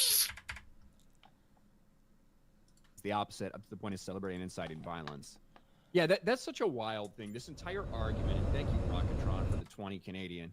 The entire argument that we're seeing about his parents were MAGA, so he was conservative. What do all these people say? All these fucking freaks on Blue Sky, all these degenerate fucks with pronouns in their bios and changing their genders and poly non-binary, whatever the fuck they identify as, right? What do all these people say consistently? My family just doesn't understand. My family are Trump. I had to cut off my family because of this. I had to stop talking to this because they didn't accept. So all you motherfuckers have different political views than your parents. You can't understand how your parent could vote Republican while you want to fucking cut your dick and turn it inside out. You don't understand how your family couldn't accept you that way. Yet, you're trying to convince me that this dude has to be a right-winger. Because his parents were? Miss me with that shit. Miss me with that shit.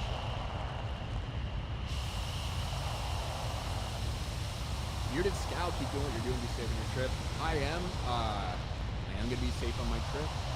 I'll be in Texas. It's raining, it's pouring, I can't fucking see where I am. All that good stuff. So yes, I will be good. But I am very much paying attention. I'm not gonna lie. The idea of we do a lot of these meetup things.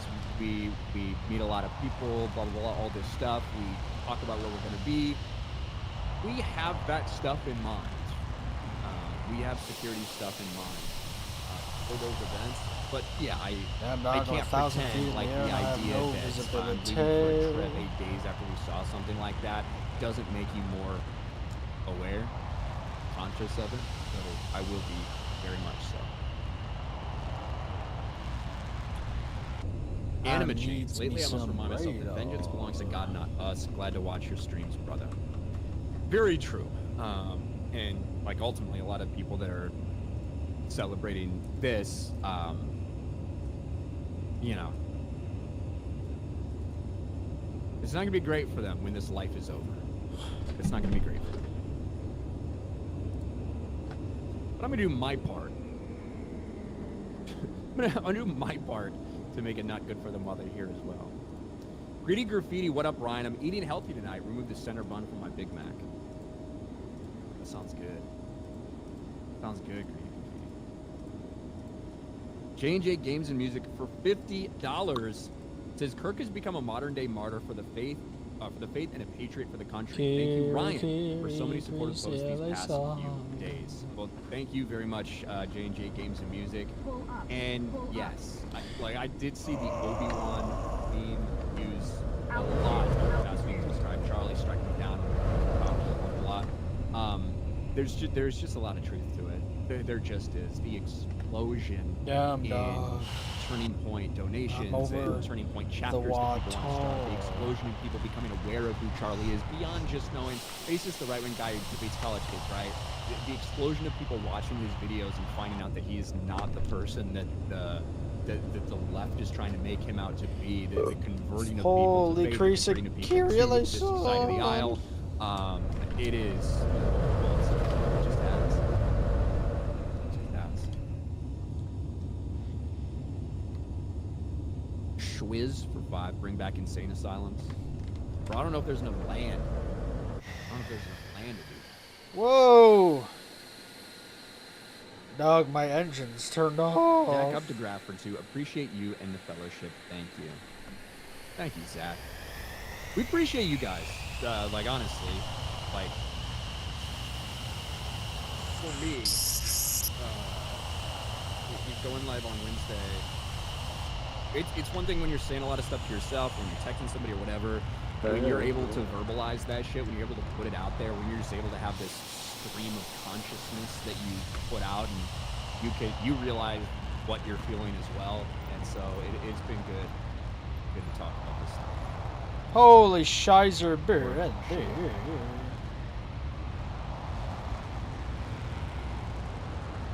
Few clouds. Whoa. Deeds, Minnesota, with a gifted subscription on Rumble. And thank you, Deeds. I saw some of the stuff you sent on PayPal during the stream the other day, and I appreciate your support. You're awesome. 5. But I guess we could get into something that's not awesome. Ghost of Yote. We can make that the first thing we talk about.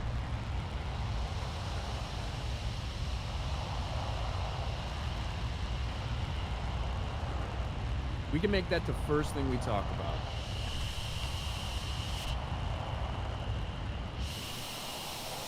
Chrissy's doing stand-up in Dallas too. I found out about that on FNT. I had no idea she was even going to be there. So I don't know if our schedules are going to align at all. We'll see.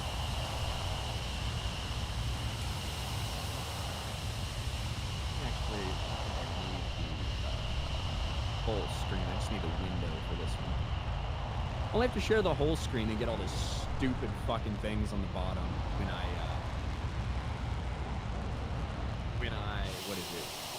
have to share audio.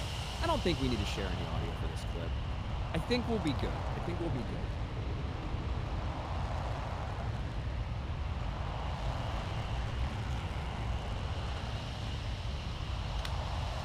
Hydrate, gotta get our water.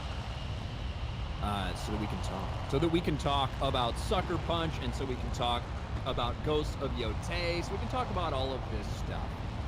A few years ago, when Sucker Punch launched Ghost of Tsushima, it was met with a ton of praise and massive sales. It was a huge success, and a lot of people thought that there was going to be a second one, a sequel. But no, Sucker Punch told us this time you get a female protagonist, and we saw the female protagonist had a history of some pretty woke activist types of things in her past, but a lot of people said, hey, you know what? We'll see. Let's see what we get it. They did a good job in the first one. Maybe we'll give them the benefit of the doubt and see how this plays out. Well, very quickly we realized Sucker Punch is full of woke activists. They hired a bunch of people on other failed games like Veilguard to get them in there. And then this was really the straw that broke the camel's back. Not great timing for Sucker Punch. In the aftermath of the Charlie Kirk murder, the assassination of Charlie Kirk, for one of your devs to go out there and celebrate his death. Not only just that, but he also had other devs within the company liking this person's posts, celebrating Charlie Kirk's death. And that resulted in that person getting fired. Senior Sucker Punch dev Drew Harrison reportedly fired after celebrating Charlie Kirk's tragedy. And then they doubled down, by the way. Now, before, this is some of the stuff that they posted. He died being what he loved, he died doing what he loved, being a transphobic, racist bigot. I hope the shooter's name is Mario, so Luigi knows that he got his back. All right, this is somebody who worked at Sucker Punch. They worked while they did this. While they posted this, they were working at Sucker Punch, no longer. And you can see that Drew Harrison has changed their profile. Drew punching Nazis till I die. That is now what they've changed their profile to. And said, if standing up against fascism is what cost me my dream job I held for 10 years, I would do it again 100 times stronger. This person has been brainwashed by the very same lies that got Charlie Kirk murdered. Right? The lies that are spread about him. Absolutely vile and disgusting. Sucker Punch got a ton of backlash, and it seems like within 24 hours or so, they fired this massive piece of shit. Unfortunately for them, all of this was probably pretty bad timing. Because they just launched the trailer for Ghost of Yote. Whoa! As you can see, it's not going very well. 16,000 likes to 40,000 dislikes. In the comments section, pretty predictable. Sucker Punch new marketing strategy. Alienate 50% of your audience before the game even launches. Bold move. Let's see how it plays out. You have no honor. Lord Shimmer, that's from, we saw that before in the game. R.I.P. Charlie Kirk. Pause it 1 second. Read the comments. Closed videos. Sucker Punch Studio made a game about preserving a culture from invasive ideologies while letting their own be consumed by one. The lack of self-awareness.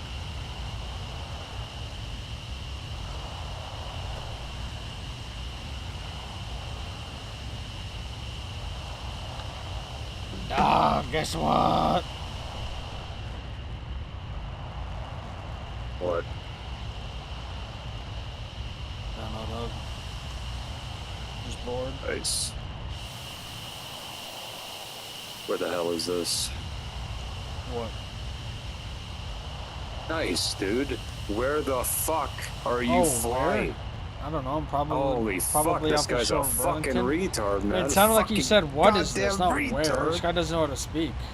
Fucking goddamn fucking retard. Fucking faggot. Speech impediment.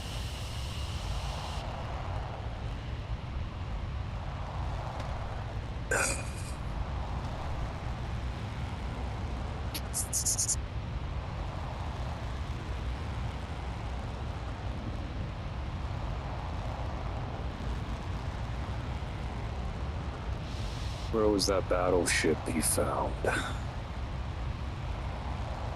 Oh, there was one in Hawaii. And there was one in Los Angeles.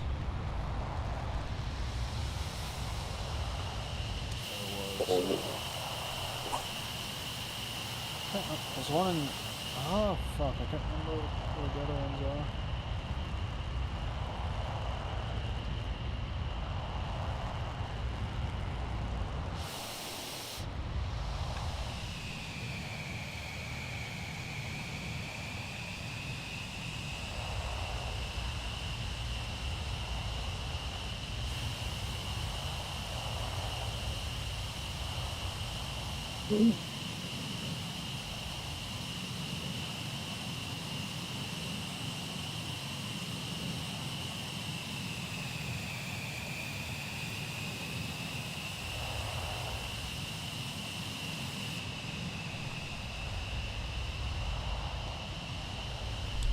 Fucking piece of shit. You want me to take you to a bad teal sheep?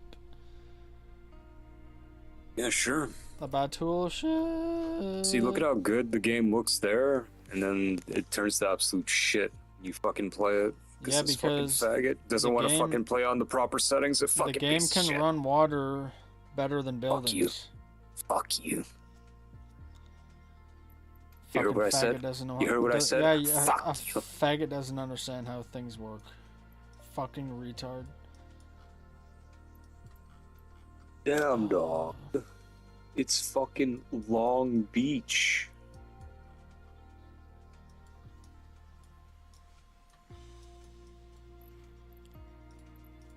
Fucking faggot can't find the goddamn battleship. Fucking it's not on loser, the map. dude.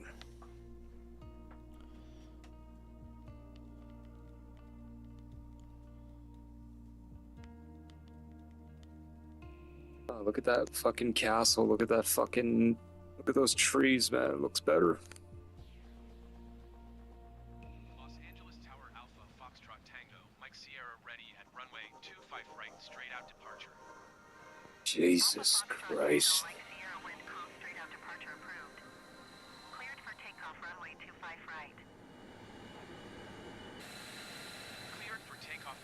25 right, Tango Mike Sierra.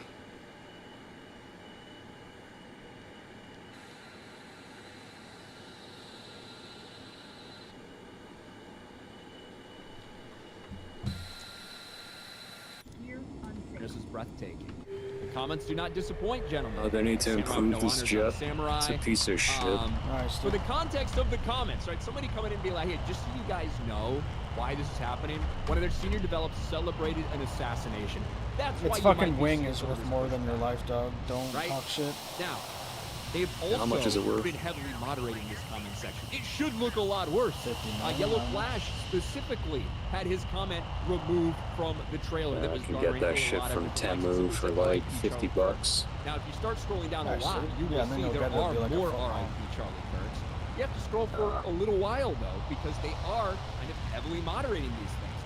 I'm here for Charlie. I canceled my pre-order over the weekend. We want an official apology. R.I.P. Charlie Kirk, you'll always be remembered. The studio's silence is deafening, like over and over and over Yo, again. did Kimmel like Now, try to say the dude they was like a inspired the MAGA person. supporter? Sucker Punch. Yeah. Sucker. How the fuck does that even make sense? Like, what the fuck? Because the people that watch this show aren't gonna fucking look into anything.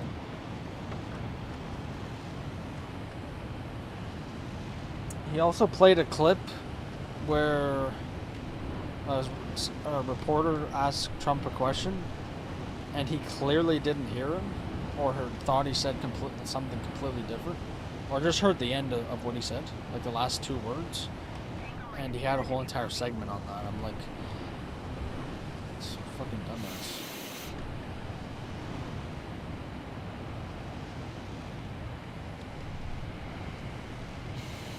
ABC is owned by Disney? Yeah. I'm surprised Disney actually, like, fucking did that. All the fucking woke bullshit Well, that they it doesn't do necessarily nowadays. mean it was Disney. Well, remember, his contract was ending in a year, and his ratings are already super down. So the number 1 late night host was already losing money for the program. So, and he's the number 2. So if the number 1 is losing money, then the number 2 is as well. Where is it?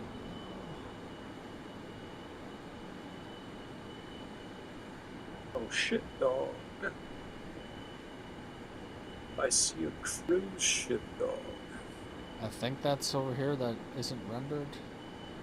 Yeah, I think that's... Nice. I think that's it right Nice. there. Yeah, that is it right there.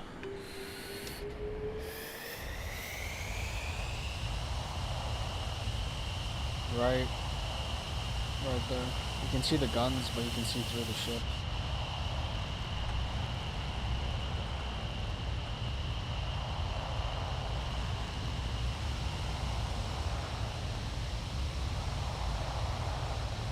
Fuck, dude.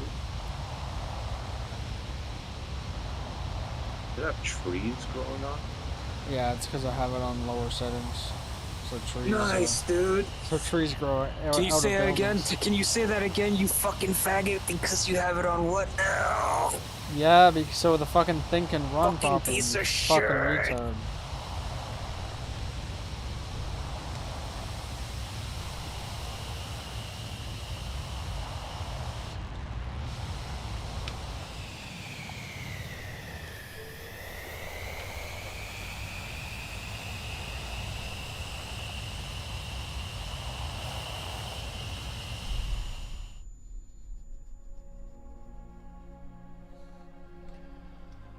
Damn, dog.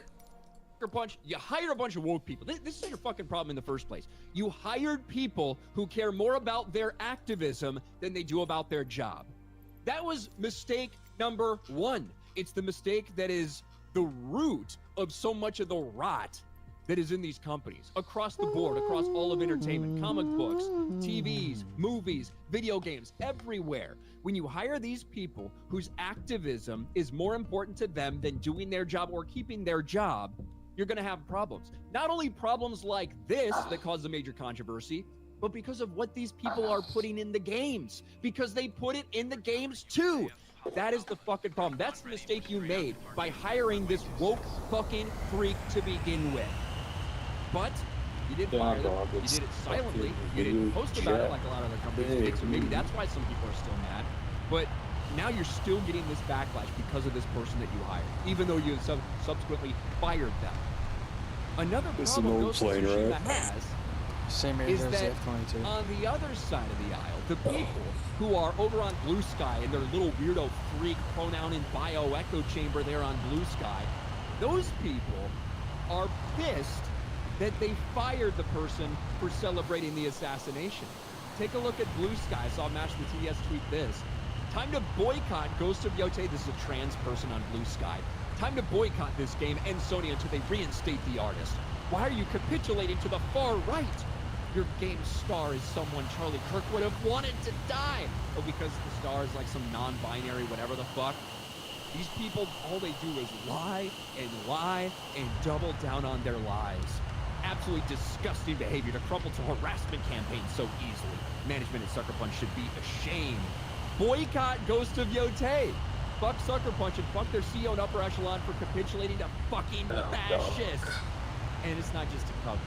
It's line after line after line of people saying they're going to refund it, people saying boycott. People on the far extreme ridiculous left that are doing this, right? So now you're getting fucked both ways. You are getting fucked from both ends if you're Sucker Punch for Ghost of Yotei. What are those? Are those You know what could have pools? prevented this? Stop trying to appeal to these people. Stop hiring these fucking freaks. Stop hiring these activists. Stop It hiring almost the looks type like of a people that would drainage celebrate the sewer murder of kind of somebody who believed in free speech and free debate. Stop hiring these people. Because guess what? One of the reasons that people are still upset about this, that it's getting ratio, is because it wasn't just one person. A lot of people with Sucker Punch were interacting with and reposting and liking this person's post. So clearly, this is a studio that's full of people exactly like this. And now Sucker Punch, they are fucked. Because you have both sides who now have a reason in their minds to boycott this game. That's what happens. Let that be a warning to everyone. That this is what happens when you hire these activist freaks.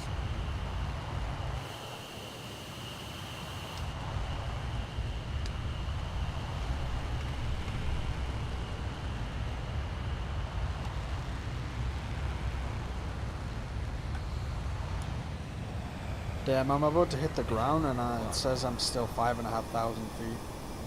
And it sucks because I really liked Ghost of Tsushima. I thought it was really good. So it's busted though. I thought it was a really good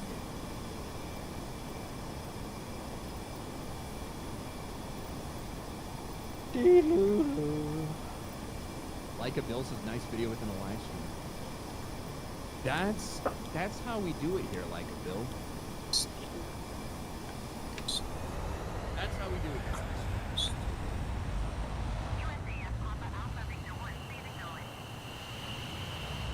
I'm thirsty as fuck. I usually try to get 3 or 4 things, and I clip them out and put them out as standalone videos, and a lot like that. That's how I do my videos normally, right?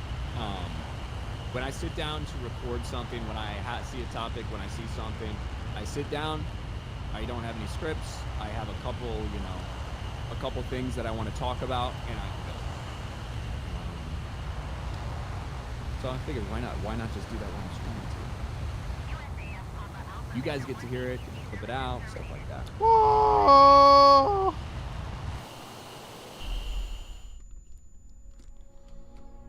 The Horde says, what up, Brian? Just here to drop a like and make fun of your forehead. Well, hey, I'll take the like, even if it comes with some forehead memes. Pop Alpha. Cleveland Brown, always with the tough questions. Brian, get wokeness out of video games. Would you bang the main character in Ghost of Yotei? I don't think so. I don't think so. Pin drop. I remember your Star Wars novel segments on YouTube. Yeah, well, ironically, that's what I'm doing this weekend. Going to hang out with some Star Wars Expanded Universe fans, big fans of the books and novels and stuff like that. That's what I'm doing this week.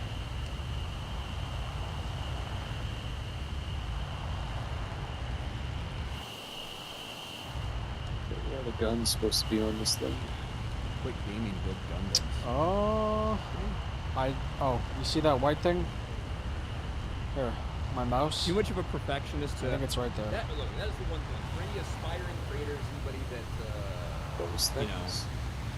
anybody that is thinking about it or has been doing it for a while, because you can't see gotta be okay with it not being... Now, if you're making making these. Now, obviously, if The- you're making the like a video weapons, like, essay or they, something like that, and you're taking a lot of time to they script it fold out, in. it's gonna be a little more Yeah, it has its own picky or whatever. But door that opens. for a lot of people, some people, you got to be okay. Assuming with it has one, because this I don't 95% actually. I've never actually for this looked type into of if stuff, it has a you know what I gun, mean? but I'll check.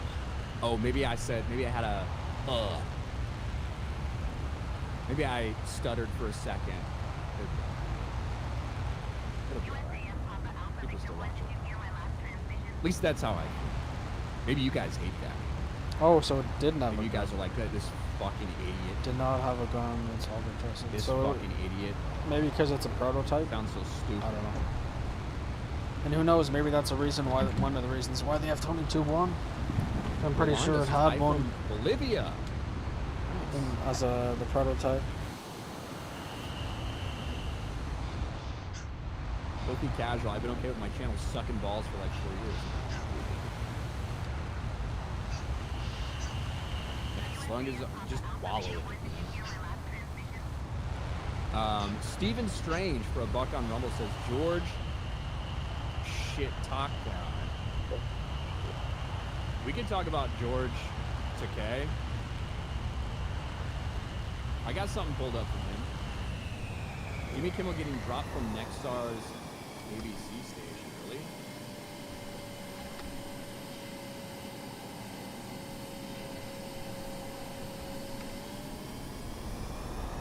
There are obviously a lot of calls after what Jimmy Kimmel said. They see the FCC chair talked about stuff.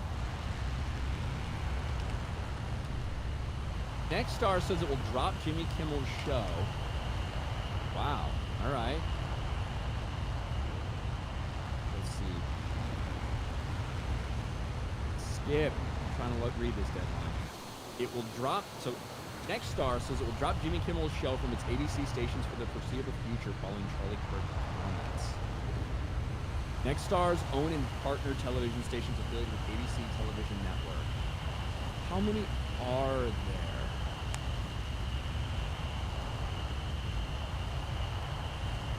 That's the thing, I don't really know how many Nextstar ABC affiliates that there are.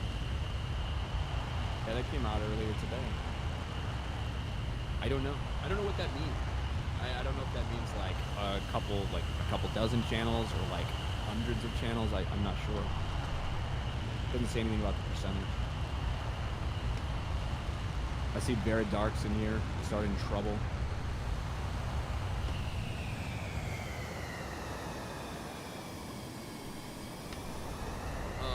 If you want to see what he said, you can watch my video from earlier today. Jimmy Kimmel talked about, we reached a new low when, MAGA did everything they could to try to spin that this guy wasn't one of their own.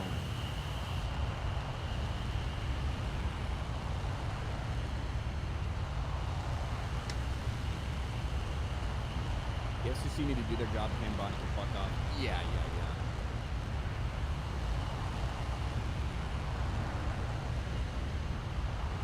Gotta appreciate Ryan's stream of consciousness streams and videos. That's what this is, right? It's literally just me talking to whatever comes to the top of my head and trying to organize it as well as I can before it comes out of my fucking mouth. That's all that is. Some days it's better than others. A lot depends on how much sleep I had the night before, or how much alcohol I drank the night before, or how much alcohol I've currently consumed. Which right now is none. Whoa! Right now is none. I'm not going to either. I gotta drive. I got a big drive tonight, so better not. E-Rock for 10. Love your enemies, bless them that curse you. Do good to them that hate you, and pray for them which despitefully use you and persecute you. Matthew 5:44. This is what Charlie and I wants. The good reminder, E-Rock. Nice, dude. It's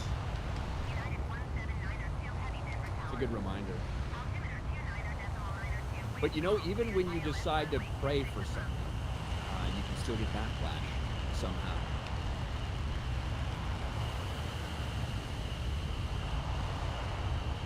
How about that? Isn't that wild? That even if all you do is pray, could still get backlash.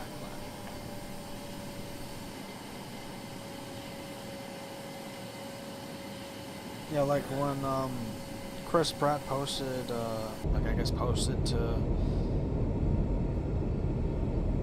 something like wishing Charlie Kirk, like I think he said he'd pray for him or some shit. They got so much shit from the left. Surprised.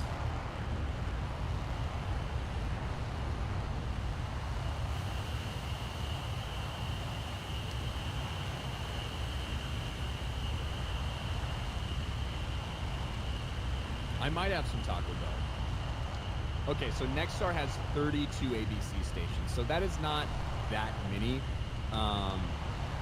You know, so that is a couple dozen, basically, you know.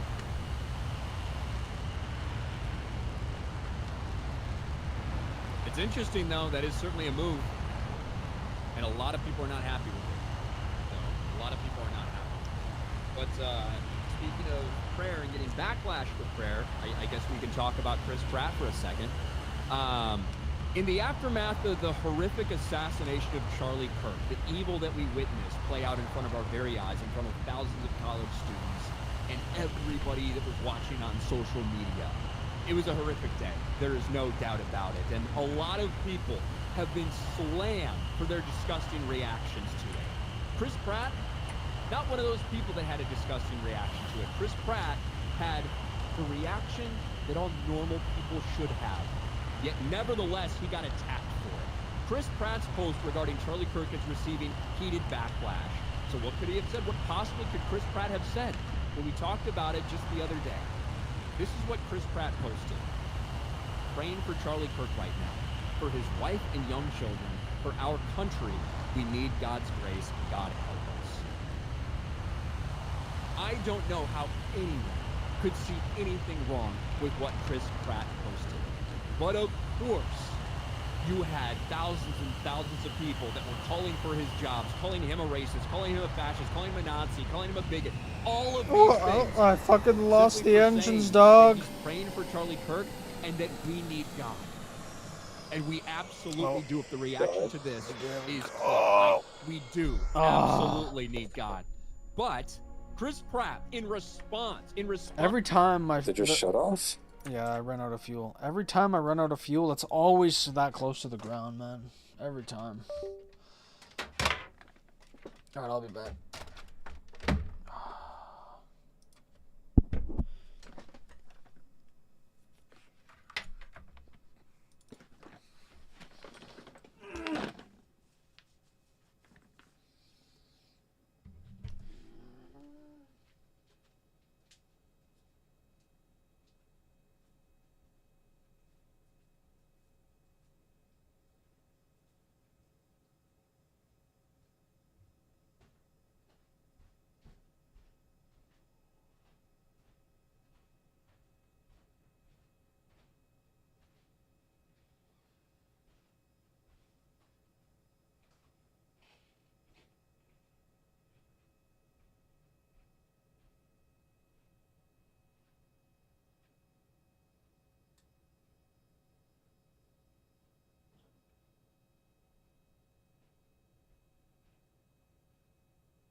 response to these lunatics who tried to get him canceled while gleefully celebrating and endorsing more political assassinations.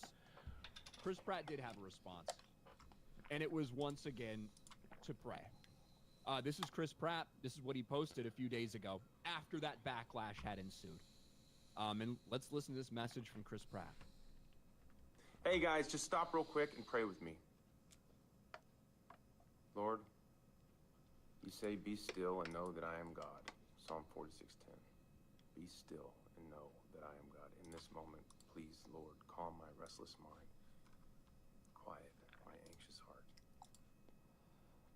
Help me set aside distractions and choose what gives life, gives peace.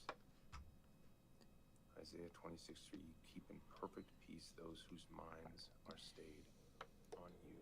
Lord, fill me with strength to turn my attention toward you, that I find rest and joy in your presence. Amen. Okay, now you can continue strolling, or you can turn your phone off and go outside. Might I suggest the latter? Go get some sunshine, go look at a tree, touch some grass, call a friend. If you've got time to be on your phone right now, you've got time to do your to-do list, and you've got time to reach out to somebody in need. Share this prayer with them. Amen. So that was Chris Pratt's response, right? After these people are like calling for his head, calling for him to get fired for his response, while other people are out there just doing absolutely disgusting, vile, evil things. And what do you know? Chris Pratt got backlash for that too. Chris Pratt faces backlash. Fans accuse him of acting in prayer video. Not even a simple prayer. Not even that can go unnoticed by the woke, vile, violent leftists that are out there that have been trying desperately to celebrate this horrific event over the past couple days.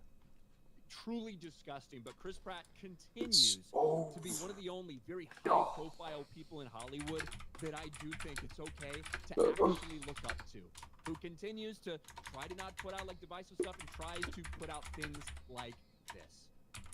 Thank you to Chris Pratt for not only speaking out about the evil that is out there, the evil that took place, but also for continuing to show everybody maybe a better way to live your life.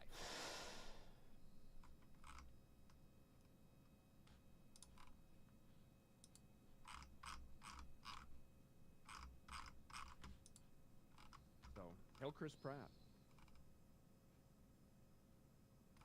And I saw during the middle of that, I'm pretty sure I got a DM.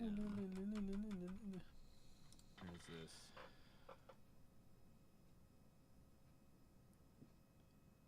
Yo, I'm pretty sure I did anyway. If I woke up looking like Destiny, I don't know what I would do with my life. Ah, this That is would from be Benny. horrifying.